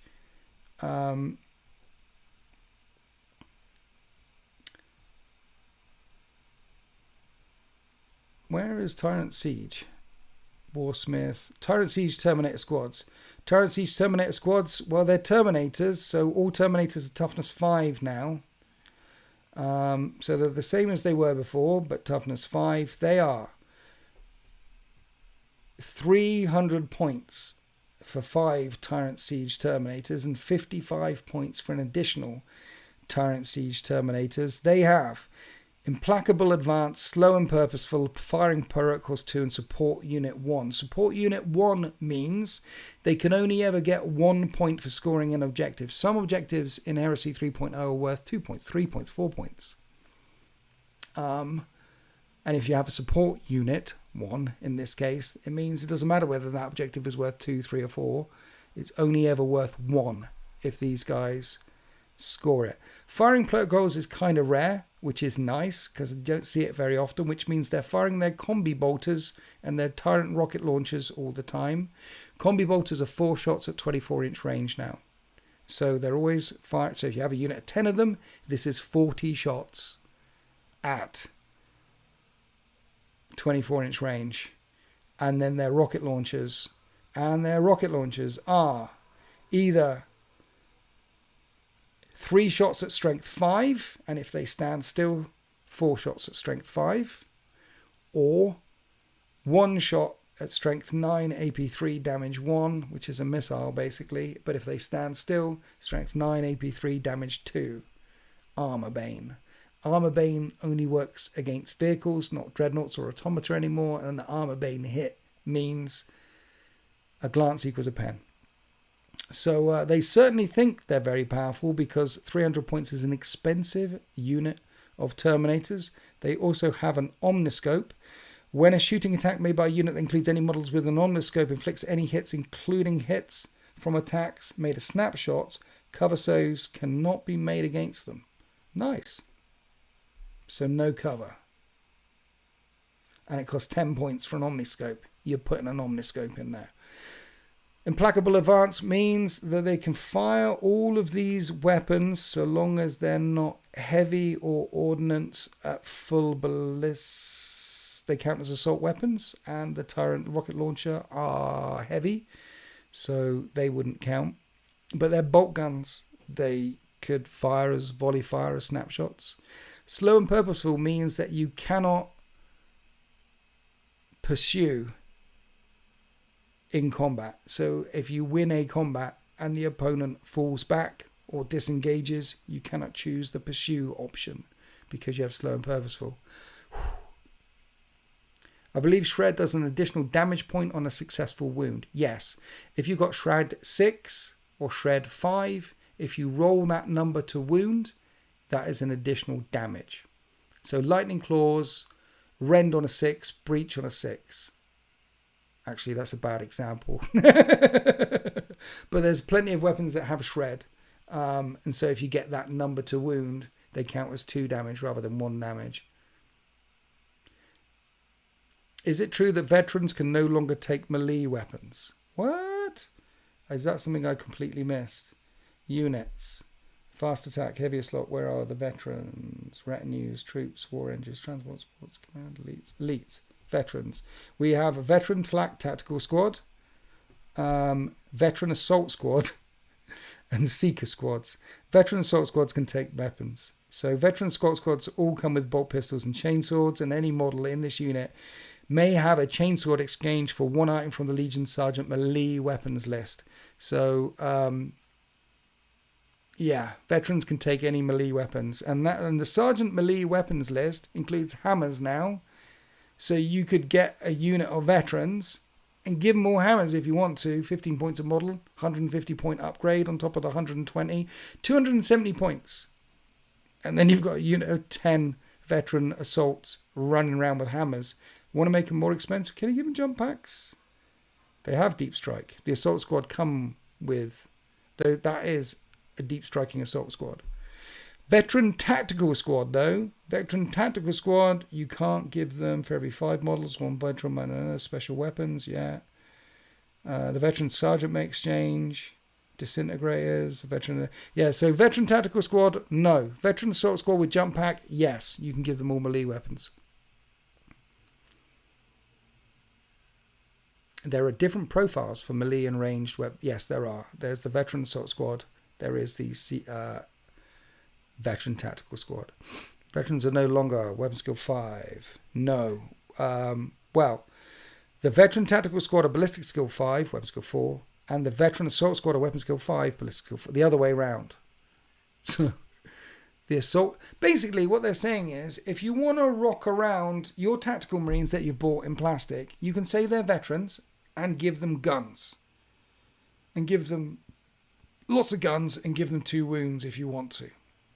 You don't necessarily need to do that, though, because then you could just bring a Tactical Support Squad like you could beforehand, like Plasma Dudes, Melter Dudes, Disintegrator Dudes. Just bring a normal squad. But if you want to run around your Tactical Marines and say they've got 2 wounds and pay a lot of points for them, you can. Just as your Jump Pack Dudes. If you buy an Assault Box... I've got plenty down there. I don't know why I'm suddenly reaching over for them, but if you buy a couple of boxes of Assault Marines, you can say they've got 2 wounds. And if you want to give them all hammers, or all claws, or all fists, you can. You just have to pay the points for them. And they're jumping around, and they've got Weapon Skill 5. My vets with chainsaws and bolters are getting a surprise promotion. Yeah, they all come with bolt pistols and chainswords. They all have 3 attacks. They have Vanguard 3. That's strong. Deep Strike, though, means if you are deep striking, they only come in turn 2, but you don't deep strike scatter anymore. Is there any way a Centurion can take a jump pack? I think Centurions can. I don't... So, yes. Yes is the answer. So in the command slot... you have your Opetize, you have your Librarians, Champions, Vigilators, Esoterrorists, Chaplains, things like that. They're not Centurions anymore. Your Librarians, your Siege Breakers, your Vigilators, they are just them. That's what they're called. And they come with what they come with. In other words, no bikes, no Terminator plate, no jump pack. A Vigilator is a Vigilator. A Siege Breaker is a Siege Breaker. It is the thing. However, there is also a Centurion slot and a Centurion and Terminator slot. And if you bring a Centurion, you can give them jump packs for 20 points, 100 points base. Eamon, thank you for your donation. I appreciate you, fella. Thank you so much. Winters, I can't pick my Legion. Who should I play? In other words, whose rules look the most fun? When it comes to picking a Legion, what you want to do is pick... The rules are going to change. The rules are going to change. So what... Not this edition, next edition. Not this year, next year. Once you've got a collection together, you're going to have to love that collection in 5 years' time, in 10 years' time. Still look at it and think, that is awesome. So I always tell people, don't worry about the rules. Go with what they love the most. Something that jumps out of the book the most, or something that they like the units the most. If you like tanks, get some tanks. If you like Terminators, get some Terminators. If you like... Having said all that, if you want to start this edition building for a Legion with what appears to be pretty strong rules, then White Scars moving 2 inches is strong. Iron Hands reducing all incoming strength by 1, except on vehicles, is very strong. Ravenguard, if they're more than 18 inches away, you snap fire at them, is very strong. So most cases hitting on 5s, and a lot of Admech or Solar Auxilia stuff will be hitting them on 6s if they're more than 18 inches away. And World Eaters, the only thing that I know that still gets +1 attack on the charge, and they can still all take chain axes for free whenever they can take a chain sword. World Eaters strong. World Eaters always strong. World Eaters doing what World Eaters do. Grr, arg. So they look good. They all look good. But I would, if you're thinking about starting a new Legion, I would start with the models. If you like the Saturnine guys, get the Saturnine guys. If you like Terminators, get them. Terminator's strong in this edition. A bunch of Tartarus Terminators running around all over the place. Strong. Alpha Legion Terminators deep striking in. Linnean Terminators can still do that. Strong. Pick Alpha Legion, then you can be anyone. Exactly. Pick your favourite colour. Exactly. Pick something that you can paint really easily. I did a couple of tutorials on Ravenguard and Iron Hands. They're 2 good legions to pick, 2 good legions to paint very, very easily. You know what I mean? How do you feel about the new edition? Go back to the start of the stream where I ranted about, I said I wouldn't, but then I ranted about it for about 10-15 minutes. I can't repeat myself. There was a whole stream of consciousness, arg, right at the beginning of the stream. You'll find it there. Yeah, thank the Emperor we can still take chain axes. That was a lot of, yeah. It's a good job that World Eaters can still take all their chain axes. Rampages losing jump packs though hurts. But chain axes good. And less restrictions. You know, like previously all the Rights of War had restrictions on the heavy slots, which hurt certain legions like Ravenguard, like World Eaters. Well, with the new force organization chart and the way it goes, all that's gone. It's much easier to bring along the units that you want to bring, which is good because World Eaters historically liked really big guns. So bringing along the World Eaters units that you want to bring, and a chunk of Predators, and Sakaran Vindicators, and a Cerberus Super Heavy Tank. World Eaters liked the biggest, longest range guns that they could get. It's all throughout their lore. The fact that they... Yes, it's a thing, people. It's a thing, and it should still be in 40k. I've said it. They should be units in the backfield, shredding the crap out of stuff from a long, long, long way away. Opening up all those tin cans so the soft meat comes spilling out by the time they get into close combat. It's been a thing, and I like the fact that you can do that a lot more in this edition of Heresy. I know the internet has gone crazy about the new edition, has it just? It's been a... I've rarely seen it get this bad, but it got pretty bad. But I really want to try it. Yeah. That's a good... See, Doombringer... You know the internet's gone crazy, but you really want to try it. And there is a bunch of people who've messaged me saying, I'd like to try it now. I've got a friend who hasn't touched Heresy for about 2 years. Busy life, doing XYZ, 2 years. He did a chunk of Heresy 2.0, got into it for a bit, fell out again, you know. But he wants to come back for 3.0, wants to try it, wants to try this, wants to try that. There's things that I want to try, things that I want to try. There is positive aspects in the edition. There's always positive aspects in each edition. This edition has 0 rerolls that I can find.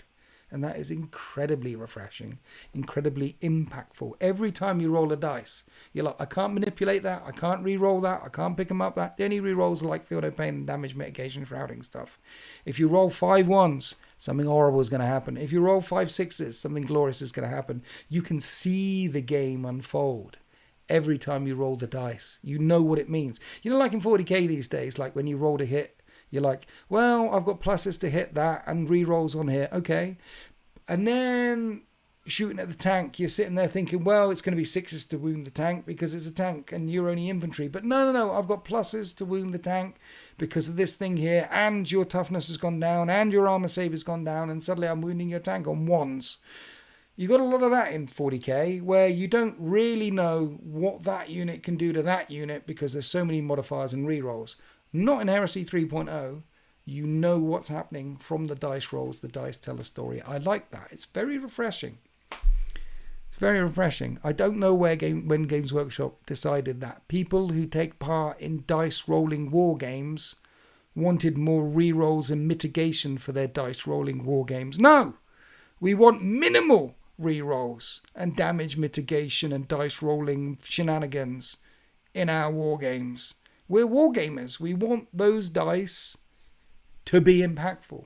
We want a bad roll to feel like a bad roll and a good roll to feel like a good roll. That's one of the reasons why we play the hobby, right?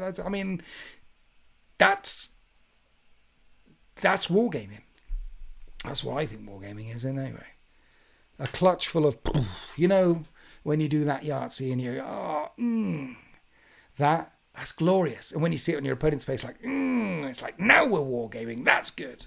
And in 40k, it goes, it's like, well, I'll pick them up and reload. Yeah. What are you hoping for from the Journal Tactics? Is that what they're called? I am hoping for, I don't know. I have no idea. No idea. Line has made troops really important. Line always made troops really important. Line has made them more important. You are going to want, in every list, 2 units of tactical marines, one of them at least in a rhino all the time. Minimum 2. See, off the top of my brain, I'm going minimum 3. Minimum 3. You're going to want one on the home field objective or somewhere. See, one of the things you do in this new mission is you put the objectives down before you find out what the deployment map is. And the deployment map is either Dawn of War, lengthways, or quarters. So, depending on what mission you play, the objectives are always going to be placed. There's not going to be anything crazy. You're not going to try and cluster them up over here or cluster them up there or cluster them up there, because you don't know what deployment map is and you don't know who's deploying on what side. If, when you put the objectives down with your opponent on the roll-off phase, you put them all over here, and then you find out that it's lengthways, and then you find out you're going second, and then they've got all the objectives, then you've lost the game. GMG, WPs, thanks for playing. You can fuck off. It's over. It's over. Why did I even turn up to this place? So, because that's the thing, when it comes to putting objectives down, you're going to make sure they're in sensible places, regardless of whether it goes that way, or quarters. They're always going to be here, or there, or there. They're going to be in a place. And it's all about taking objectives. And line gives you a bonus for taking those objectives. And I want to say minimum 3 units of tacticals, 1 not in a rhino on your home objective, or one should be a home objective somewhere, and 2 busting forward in turn 1, moving their full 12 with dozer blades, because dozer blades don't slow the tanks down through terrain. So if you're counting any terrain as difficult, what you could do with your opponent is say, none of the terrain on the table is difficult. You could say that, because it literally says in the rules that agree on your opponent beforehand what the terrain does. I would make a bunch of terrain difficult, because I like that mechanic being in the game. But yeah, your rhino can move 12, then the unit can get out. They can move a full 7 after it moves 12. That's a 19-inch threat range. Those line units are on another objective in turn 1, no matter what. That's a 19-inch threat range, no matter where you put. So you're always going to want a unit in a rhino, preferably 2, just in case. And if you're going first, you're going to have 2 objectives. Unless it's mission 3, the third one, where there's only 2 objectives. But in most cases, it guarantees you in turn 1. And then you're going to want your Vanguard units, your line units, if you're going second, to crack those units and then take that back again. So tactical, what I'm saying is tactical marines in rhinos are going to be key in this edition, and or better than Vanguard units, your assault pack units coming in doing the things for turn 1. You're going to want some rhinos and tacticals for turn 1, and then Vanguard units, assault marines, and terminators for turns 2, 3, 4 onwards. And then still your line units holding on to your base ones. They're going to be key. Assault marines, terminators, tacticals, key. And I think breaches have line 2 as well. My brain, I need to check. Troops, breaches, I think they have line 2. Yes, the spoilers have line 2. Tacticals have line 2. Breaches don't have line 2. Breaches only have line 1, which is a problem. So tactical squads to spoiler squads, strong. Seems vehicles are better in this edition, which is great. There are cool new plastic vehicles that are quite tall. Vehicles in the previous edition, you just needed more of them. Vehicles in this edition are rather strong. Some of them you're not either going to bother shooting at. Spartans, you're just not going to bother that much. You just leave it there, shooting away. Predators, Vindicators, things like that. Yeah, they're cheaper. They're about 10 to 30 points cheaper a tank, and they have more hull points, and they're more difficult to kill because of the hull points, but it's harder for them to get cover.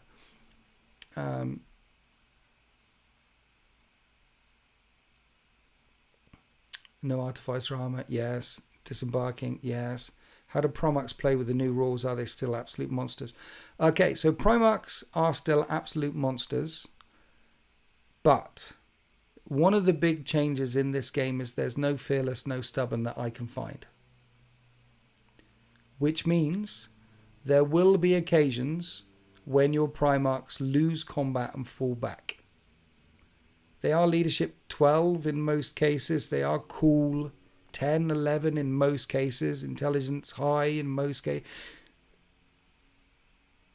Their stats are high, but there are going to be cases where a Primarch panics, a Primarch gets pinned, a Primarch gets shocked, or a Primarch falls back. There's no sweeping advance, but you can break Primarchs. And the other thing about Primarchs, so they're still beasts, they're still absolute monsters, they can still wreck face. The other thing about Primarchs, which is different in this edition, is Eternal Warrior used to mean you only took 1 damage ever. 1 damage, 1 damage, 1 damage. Eternal Warrior in this edition has an X value, Eternal Warrior 1, Eternal Warrior 2, Eternal Warrior 3. That number means you reduce the damage you take by that number. So if you have Eternal Warrior 2 and you take a 4 damage hit, instead of 4 damage, it becomes 2 damage. Most Primarchs have Eternal Warrior 2. And there are some very big guns out there. All the Melters are damage 3, so that goes back down to damage 1. But you've got some damage 4, and we found with the Cerberus, and we found with the Typhon, they're damage 6 guns. So 2 of those shots getting through. Eternal Warrior 2, a damage 6 gun becomes Eternal Warrior, becomes damage 4. 2 of them get through, dead Primarch. Previously, 2 of them got through, 2 wounds on a Primarch. Now dead Primarch. So Primarchs are still beasts, but no Fearless, no Stubborn. Eternal Warrior rules changed. The first time I film a battle report and a Primarch breaks or gets pinned, that's going to be weird. That's going to be very weird.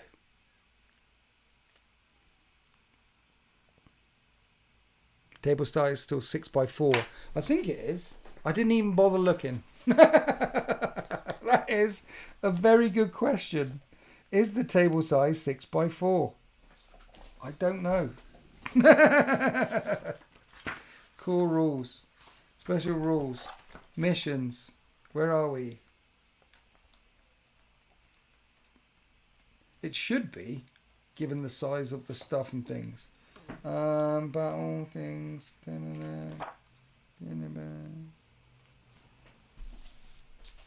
Select armies. Deployment map. What is this? Hang about.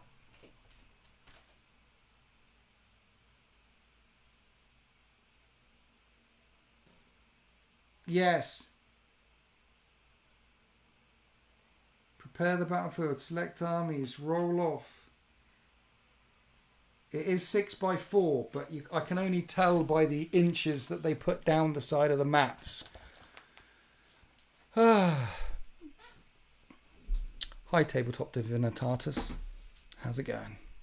2 hours. We've been banging on for 2 hours now. Wojciech, thank you very much for your donation, fella. I appreciate you. You absolute legend. Can we get some GGs in the chat? Keep crushing life and heretics. Good to see you for a second time this week. The Emperor protects. Thanks for your lovely comment. Thanks for your $20, Wojciech. I thank you. Appreciate you so much. It's so hot in here.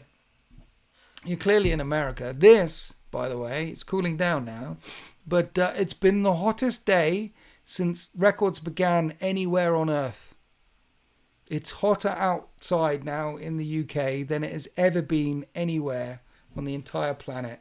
Even when the meteorite came and killed the dinosaurs. Hotter than that. Hotter than the surface of the sun right now.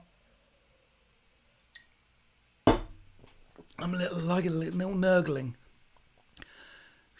I'm swaddled in filth and stench. Any more questions for the Horus Heresy 3rd edition Q&A live stream, guys? Any more questions? I'm here for you. We're swallowed in filth, stinking like a little nurgling. I'm loving this. It's hot. This is hot. I love the filth. I love the heat. This is good. It makes me feel like I'm on holiday, you know? Like you're in on holiday and you're just rolling around on the sand like some kind of beached whale smothered in oil. Melted ice cream down the side of your face like some kind of walrus, which is like... And occasionally you can roll over with your flipper and go to try and wipe away the mosquitoes or the ice cream or the flake, which is slowly melting into your left earlobe. Anyone? Is that just me on holiday or anyone else? Morty and Glory! Big shout out to Morty and Glory in his house. Check out Morty and Glory on the YouTubes. He's here tonight. Winters, my dude. What's your stance on New Heresy? I'm not feeling it at all. Between 40k 10th and this feels like the death of Old Hammer. End of an era. That is a very good question, Morty and Glory. Thank you for your donation. I appreciate you. I did a really big rant at the beginning of the live stream. So to the answer to your question is at the beginning of the live stream, 10-15 minute rant for more detailed. But as you came in here, swinging it and dropping a donation, which I really appreciate, I'll give you the abridged version. The abridged version is...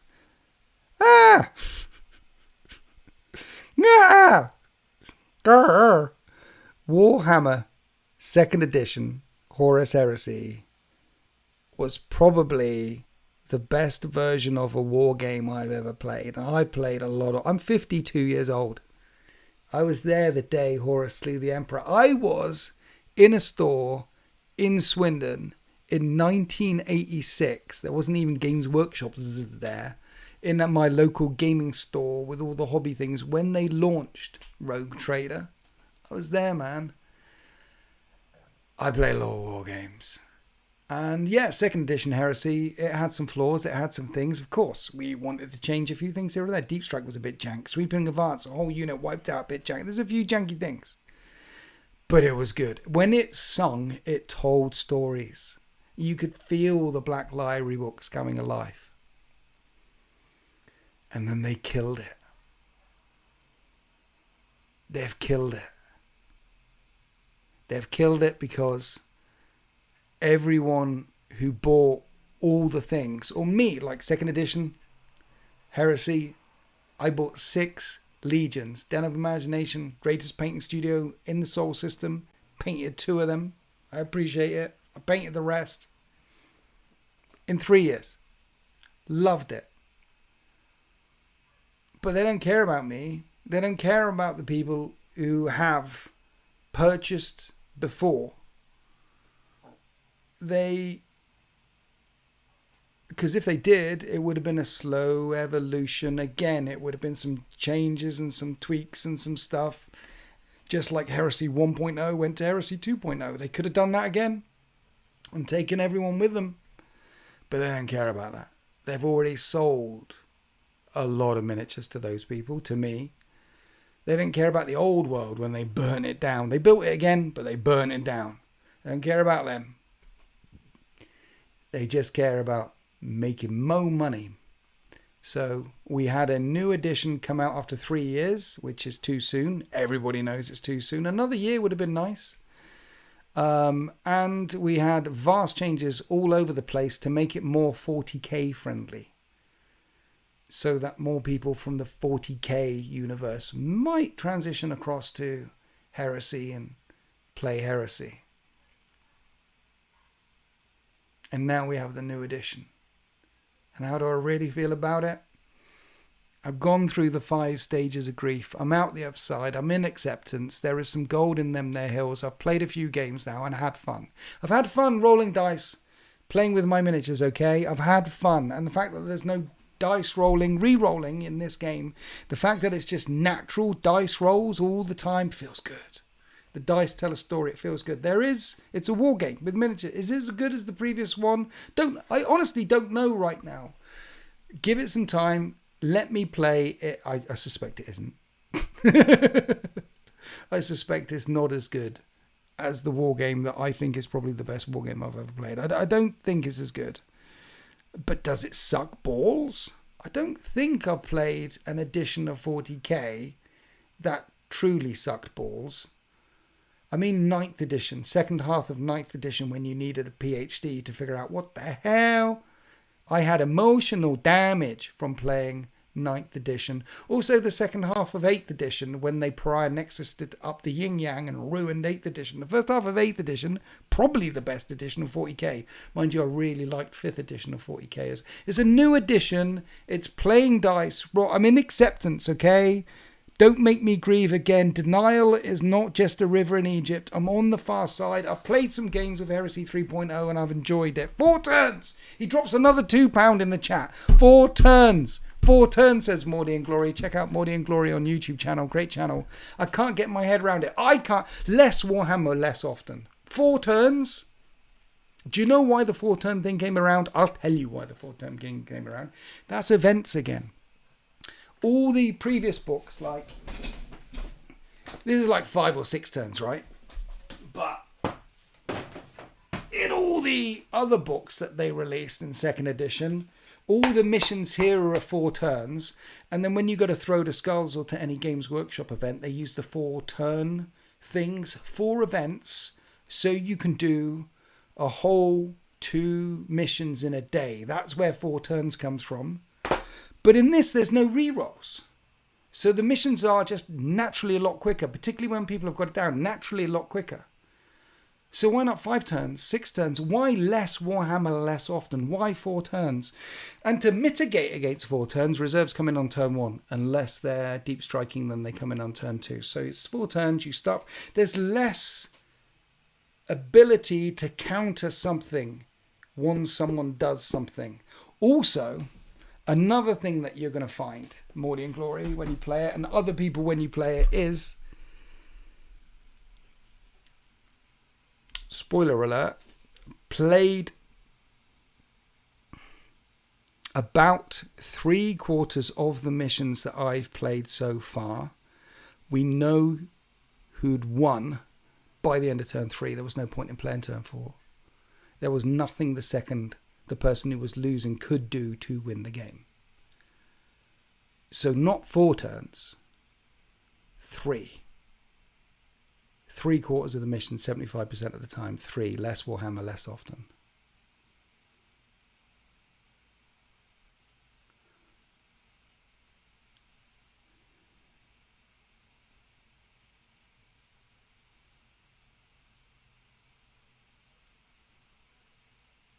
As opposed to the last edition where games were always so close. Exactly.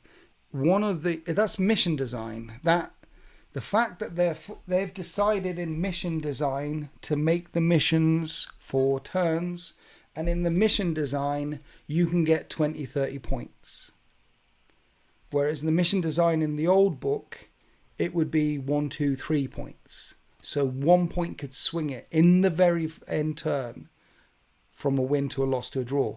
The number of battle reports on the channel, half I want to say, where the game was decided in the last turn, and maybe 10% of them where the game was decided by the last dice roll of the game. Genius mission. That's genius mission design, where you're fighting down to the very last.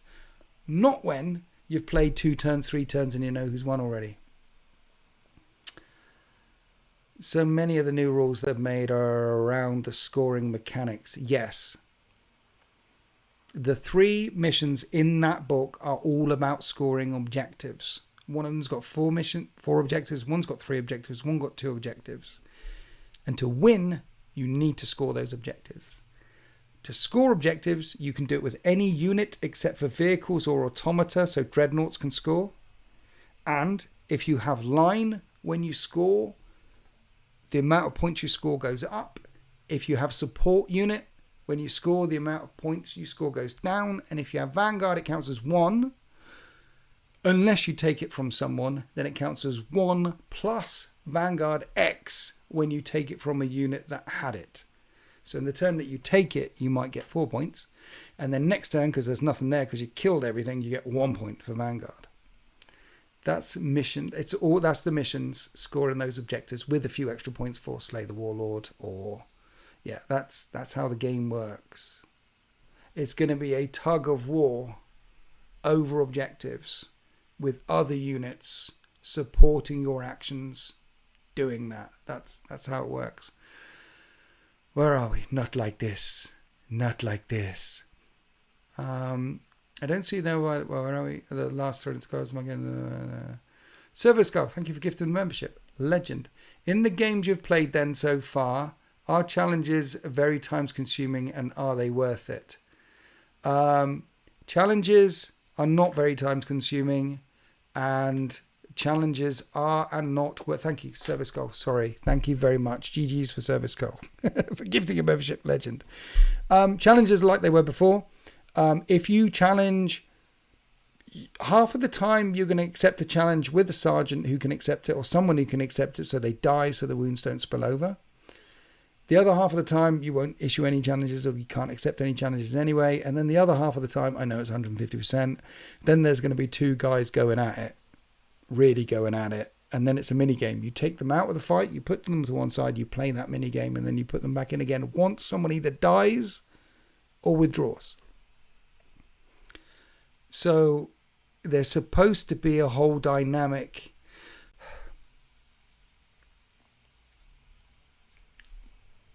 Yeah, that's challenges.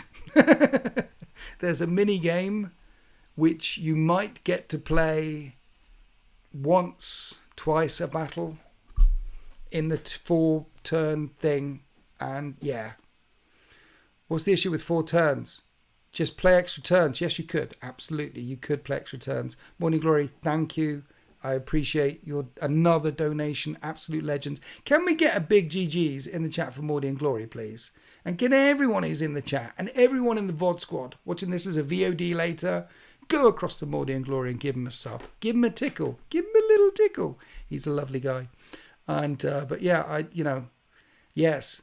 Thanks, man. I appreciate the honest answers. I thank you for your donations and thank you for your feedback. And thank you for creating Warhammer 40k content and Warhammer content for the entire YouTube community to enjoy.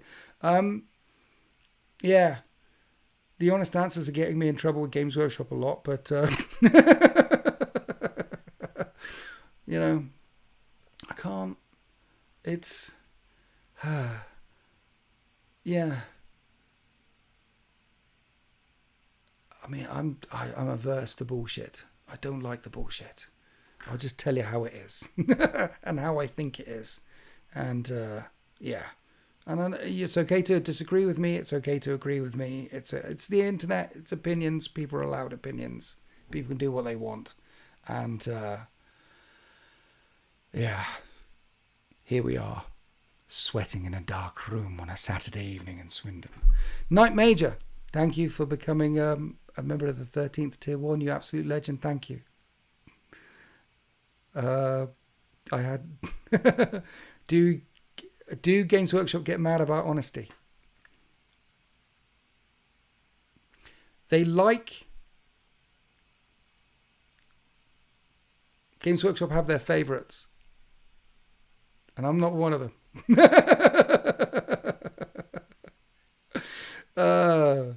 That's why we keep coming back. Cool. Guys, don't forget to like and sub to Winters. Oh, yeah, you can like, yeah. I can't really talk about all the stuff in the thing. I can't really, but there are live streams where I'm drunk screaming about Games Workshop. Talkie Tuesdays, they should just be called Inappropriate Live Stream Tuesdays, okay? I'm trying not to be the old man yelling at Cloud. You know the Simpsons meme when Morty and Glory comes in here asking me I'm trying not to be old man yells at Cloud, but I am an old man and I tend to yell at Clouds quite. I'm trying not to. We're trying to. It's yeah. Winters, do the consoles get command squads? The way it works is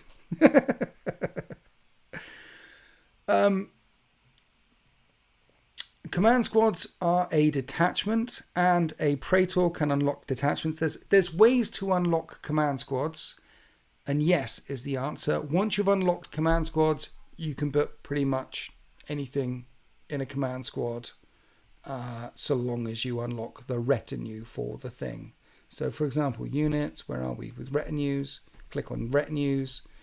There's a Praetorian command squad with jump packs and Centurion command squads. And yeah.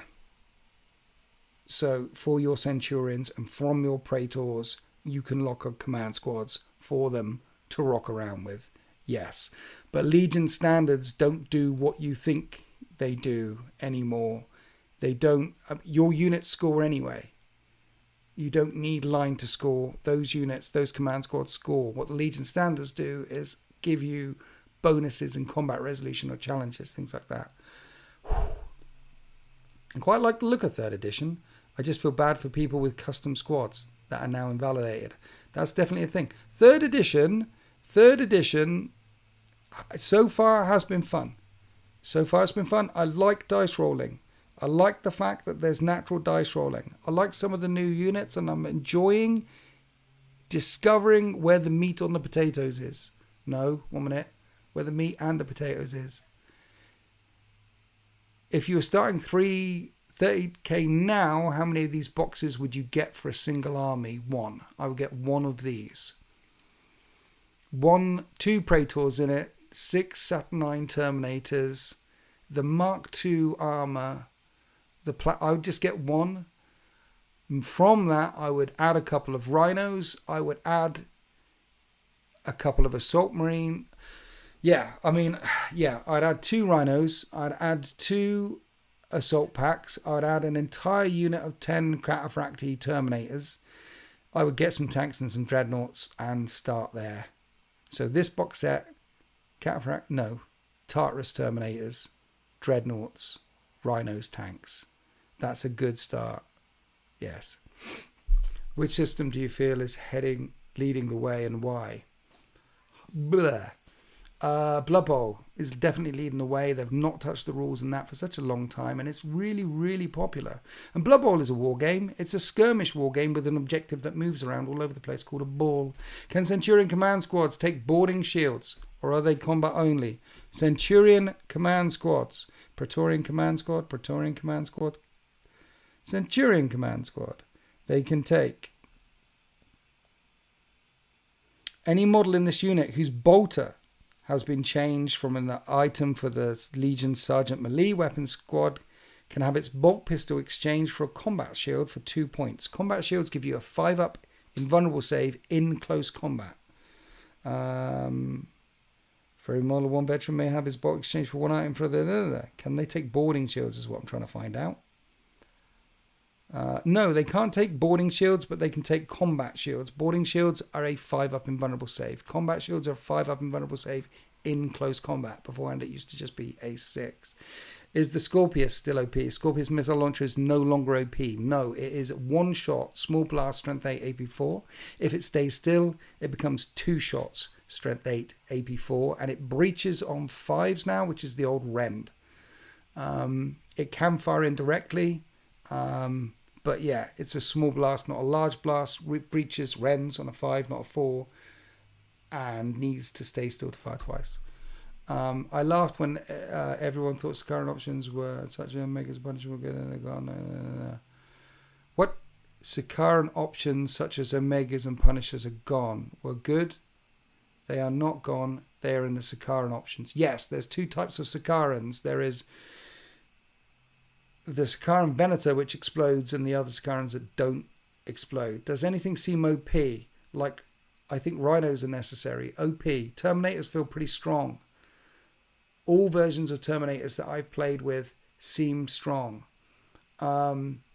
Dreadnoughts are not feels bad anymore because their weapon skill ballistic went down by 4, and the damage of most weaponry went... There's a lot more damage out there, so you can one-shot Dreadnoughts a lot more effectively. You can easily bring an army of 6 or 8 Dreadnoughts and not feel bad. What feels OP? I think we've discovered this evening that the Cerberus Heavy Tank Destroyer is pretty OP. It's got a damage 6 gun. I think that's pretty OP.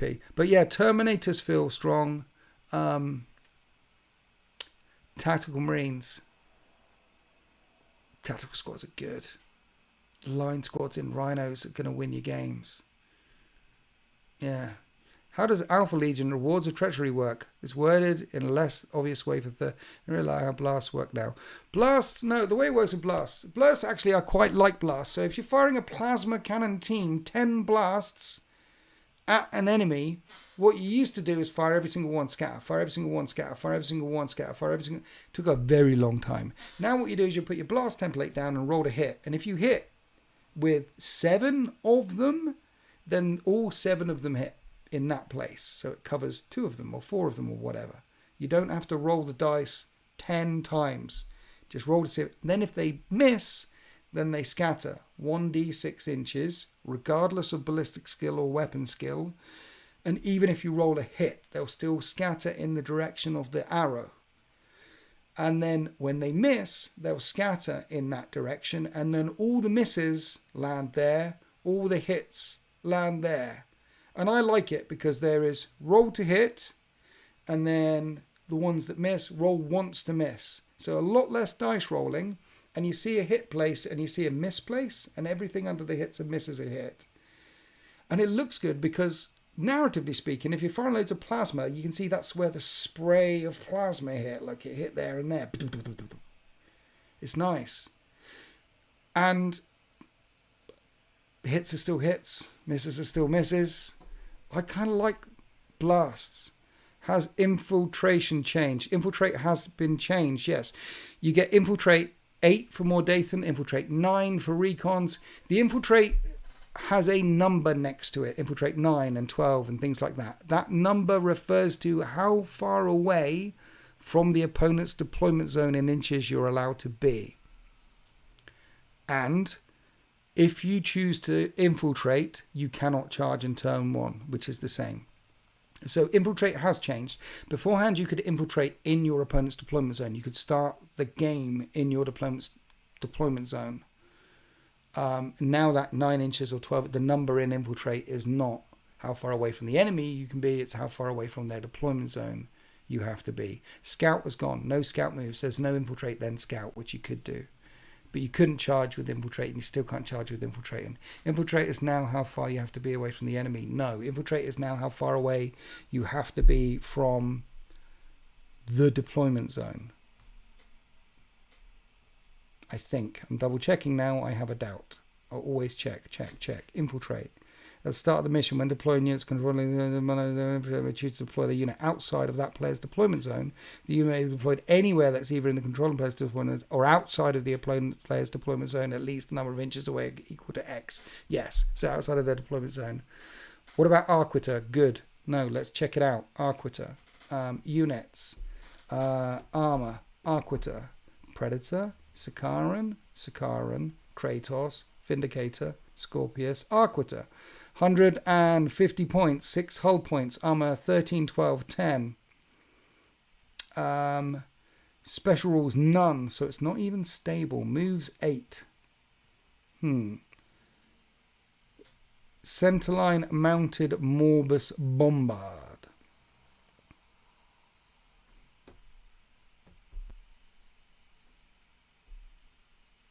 Centerline mounted Morbus Bombard. You can do a Phosphex shell, which has got a thingy bob on it. What's that thingy bob on it for? You need to bring a thing to unlock the Phosphex shell, which is what you used to do. Okay, so yeah, Mortis Bombard.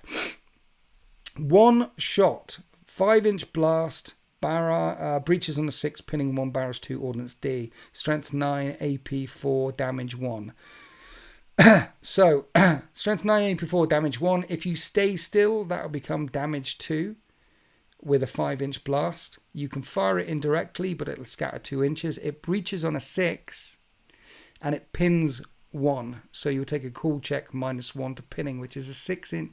That's cool 6, because most Space Marines are cool 7. So cool 6 is a fail. So very likely to pin if it kills something. But full armor save on that. So That's okay. I mean, it's about 30 points cheaper. It's okay. I found that the Scorpius, that the Arquiter, that a lot of the Barrage stuff has been... Barrage isn't as strong as it once was. What do Terror Squads look like? Options, special rules. Wojciech, can I ask a 40k question or is it just 30k today? Thank you for your donation, Wojciech. Can we get GG's in the chat for Wojciech, please? And because you dropped a $5 donation, you can do whatever you like. Ask me anything you want, except politics or religion. This is an entertainment channel. I want to get to Nightlords because someone asked about Terror Squads. Was it? Terror Squads. I need to find Terror Squads because I can't remember anything about Terror Squads. Sevatar. Contakars. Terror Squads. Terror Squads. 5 of them, 115 points. Option special rules. So they have Hatred Infantry, which is +1 to hit infantry. Fear 1. So if you take a test, -1. And Vanguard to status checks. Vanguard 2. Vanguard 2 means if they take they can only ever score 1 for scoring an objective. 1 point for scoring an objective, 1 point for scoring an objective. However, if they take the objective off of someone, they get an additional 2 points. So 3 points for taking an objective. And any model can have its chainsword exchanged for a bolter or Volkite chainsword for a bolter, Volkite charger, rotor cannon, flamer, chain axe, chain glaive. The headsman can take a weapon from the Sergeant Melee weapons list, which is pick 1, you can do 1, and they can take bayonets and vexillas. So they're shooty. With chainswords and bolt pistols, you can bring any gun that you want, bolter, Volkite, rotor, flamer, chain axe, chain glaive, and the sergeant can take a hammer or something like that. Wojciech, fire drakes, please. Can I ask a 40k question or is it just 30? Thank you for your donation, and thank you, Wojciech, thank you. $10 donation. What's your 40k question? And Night Major Fire Drakes. Night Major Fire Drakes. GG's in the chat for Wojciech. GG's in the chat for Night Major, please. You absolute legend. Help him keeping the lights on. I appreciate you. Fire Drakes? Loyalists. Salamanders. Thanks for Arquiter info, you rock. No, thank you, dude. I appreciate your donation. GG's in the chat for all these fools. They are spending cash hard. I appreciate you guys. Thank you. Legends. Fire Drakes. Legends, thank you. 250 points. They only have a 4-up invulnerable save now, though. Toughness 5. 4-up invulnerable save. They have Dragon Scale armor, though. The Dragon Scale War Gear keyword is quite strong. Any wounds from Flamer, Plasma, Melter, or Volkite attributed to a model only does 1 damage. Remember, Melter does 3, and Magni Melters do 4. So they only ever take 1 damage, the Fire Drakes, from Melter, Flamer, Plasma, Volkite. They have Vanguard 4. So if they steal an objective off of someone, they're going to get 5 points for taking an objective off of someone. So their invulnerable save went down, but their ability to withstand damage or multiple wound damage went up through the roof. They also have the shield trait keyword, so they can do the shield advance reaction and lock their shields in place and go from toughness 5 to toughness 6 as an advance reaction when they get shot at. They actually sound quite pokey to me. Servo Skull, thank you for your donation as well. $20 donation. Thanks for the great chat. Servo Skull, you legend. Absolute legend. Thank you, Wojciech. Thank you, Night Major. Thank you, Table 8. Thank you, Servo Skull, for all your things. Wojciech, are you asking... You asked, look, you wanted GG's all round. Right, here's the 40k question. I'm thinking about ordering Commission Space Wolves, Soul Crushing Army. What would you recommend for 2,000 to 2,000 points army? I'm thinking about ordering Commission of Space Wolves. Okay, so for 40k, I'm assuming if you're doing Space Wolves are about the characters. You want Bjorn, you want Ragnar, you want the characters. So I would recommend getting the Space Wolves box and all the characters. Then you want some guns. So, I mean, Ballistus Dreadnoughts are where it's at right now, but it doesn't mean they'll always be where they'll be. So you want some guns. So I would probably end up getting some gladiators to add some guns. And then you want some serious punch. So then I would add some more Space Wolves. And some Dreadnoughts. I'd add some Redemptors and I'd add some Brutalis. That's my Space Wolves army would be all the characters with all the Space Wolves specific units times 2. Well, not the characters times 2, but times 2 of everything Space Wolves. Like, yeah. Yes, all the Legion specific stuff. I'd back it up with guns and I'd back it up with Dreadnoughts. That would feel like a Space Wolves list to me. I would be tempted to stay away from Thundercav for now, because Thundercav hasn't been Primarisified yet. And you end up buying all that stuff and Primarisified and commissioning all that stuff, and then in 2 years' time it gets Primarisified and you can't use Thundercav anymore, or at events you can't. Anyone in the chat though, Wojciech wants to get a 2,000 to 2,500 point Space Wolf army. What are the key units that he should get, in your opinion? You know a lot more than me. Throw some units at him, because I'm sure there is something. I mean, Blade Guard, no, you wouldn't want Blade Guard veterans though, would you? Because they're not very Space Wolfy. Yeah. Chat, what do you think? I'd go Dreadnoughts, tanks, and all the Space Wolf box, all the stuff in the Space Wolf box times 2. Den of Imagination has never disappointed. Den of Imagination never disappointed. Greatest painting studio in the Soul system. Starting Horus Heresy with 3rd edition, going Ravenguard. What should I add after the new box set? What you need to add after the new box set is 2 rhinos. So buy the new box set, 2 rhinos to move your tactical marines around. You want to add 2 units of assault marines. And then you need tanks or long-range firepower. So you can either get tanks in long-range firepower, Dreadnoughts for long-range firepower work very well, Javelins work very well for long-range firepower. You want long-range firepower. And yeah, get the box set, get some rhinos, get some long-range firepower, get some jump infantry. Start there. You'll have a good start for a Ravenguard force. The new Wolfguard Terminators are great. There you go, perfect. Wolfguard Terminators, chuck them in there. Anything wolfy. With Space Wolves, just load up on whatever they call melee tacticals nowadays. Yeah. No, there's yeah. Get the Codex. Get 2 of all the units that are in there. 1 of each of the characters. Add tanks, add Dreadnoughts.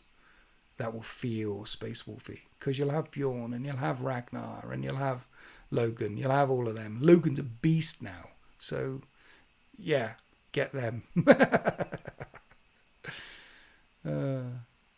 Dude, I've been rattling on for over 2.5 hours. I think I've answered all the questions. I think there are no more questions. Hayes, are the missile tarantulas a separate unit, or can you mix and match? 2-minute warning, guys. Any last questions to keep me here? Tarantula units support quad platform, tech marine, apothecary, rapier batteries, tarantula support batteries. Are they? So they're not in the support slot. Are they in armor? Predator, Sakaran, Kratos. They're going to be in tactical, aren't they? They're not in support. Heavy assault, fast attack, elites, command, high command, heavy transport troops, war engines. Recon? Are they in recon? There's some weird stuff. Yeah, like the Tarantula battery is in recon. What the hell is it doing in there? Heresy Squad, are you done with 2.0? At the moment, yes. At the moment, diving into Heresy 3.0 and gonna enjoy the edition. Gonna find the meat on the bones. Gonna enjoy it. Gonna roll dice, have fun. Looking forward to seeing what Ravenguard do now, what Emperor's Children do now, what the AdMech do now. Looking forward to really exploring the edition. Yes, 2.0 for now, yes. But never say never, might go back. We shall see. What was the thing? Missile, we shall see. So, Tarantula battery is 2 Tarantula Sentry guns. Any model may exchange. Okay, so they come with twin heavy bolter, and you may exchange any model with las cannon, Volkite culverin, Sentry melter array, or the missile launcher, or the Osiris frag missile launcher. So you can exchange one or t'other if you want to in a unit of 2. Basically, if you're doing one, you're doing both, right? Did Games Workshop send me the Libers? Yes, they did. Thank you, Games Workshop, for allowing this stream to happen. Who do you recommend for a commissioned work? I have my painters, but curious. Den of Imagination. I wouldn't put my name to Den of Imagination if I wasn't confident. Like, there are other painting studios which I could not endorse, but I can endorse Den of Imagination. Yes, so I do. They are very good. And again, if you want to have custom base, they're not just a painting studio as well. You see, they've got a bunch of designers, so you could turn around to them and say, hey, I want some custom shoulder pads, or I want certain bases, or they will mess around. If you've got the money, if you've got the bag and you want to drop it, and you want bit smashing, or if you want conversion stuff done as well, they're the biggest in the world. They can do what you want. They can, yeah. Whereas other painting studios, some of them just paint. So yes,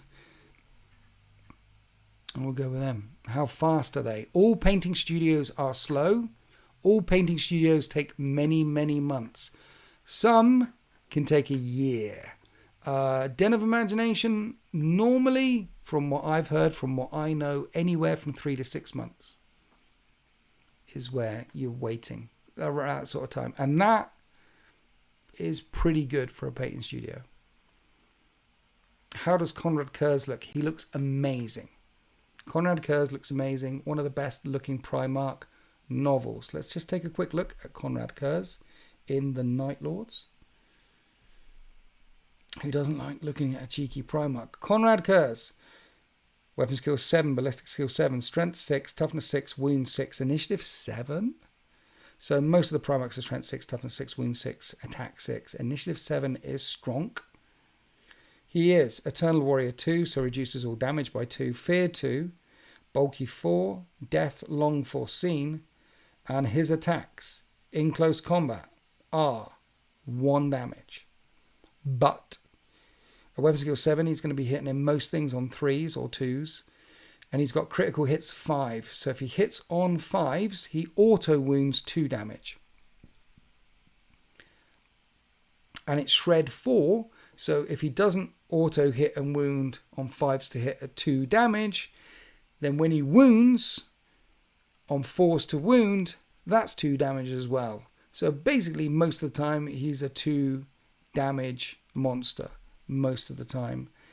A death long foreseen is a really, really complicated set of rules here. See, I mean, this is one of the problems with the rules in this edition. Listen to this. This is a gambit that he can use in challenges, and he can make a willpower check in a challenge.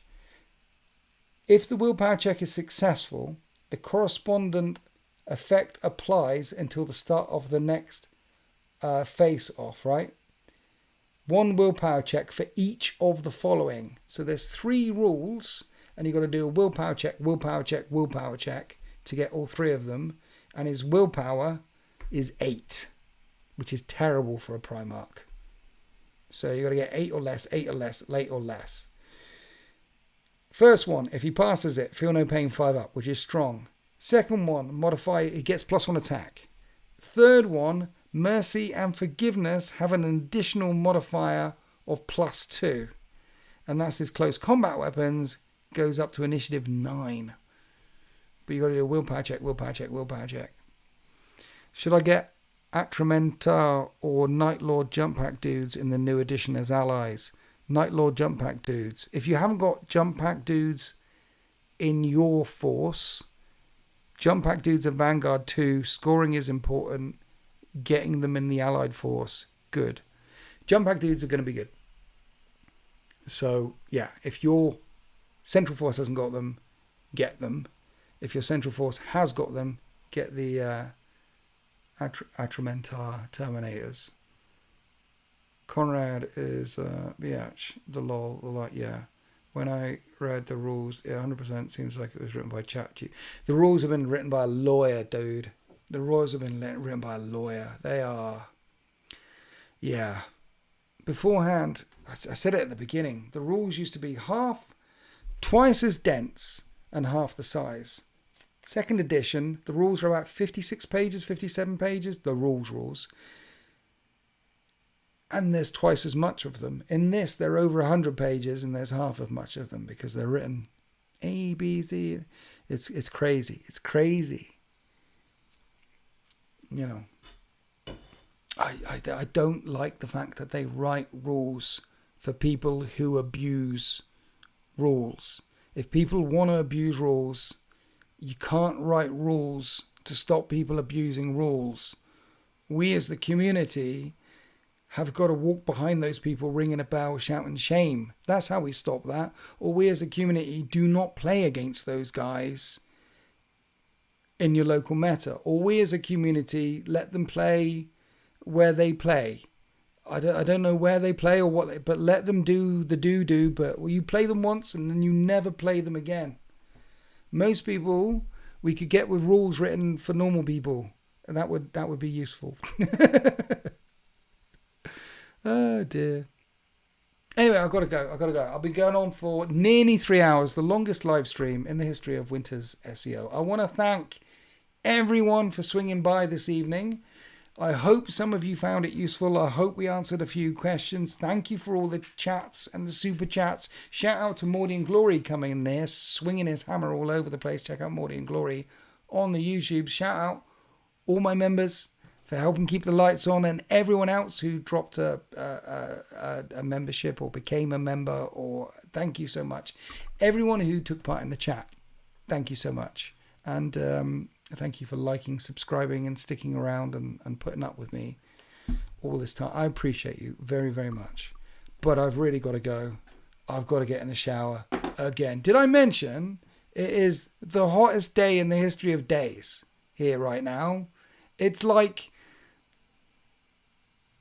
you know, like you can fry an egg on a car bonnet and cook an egg on a car bonnet in certain countries, some places.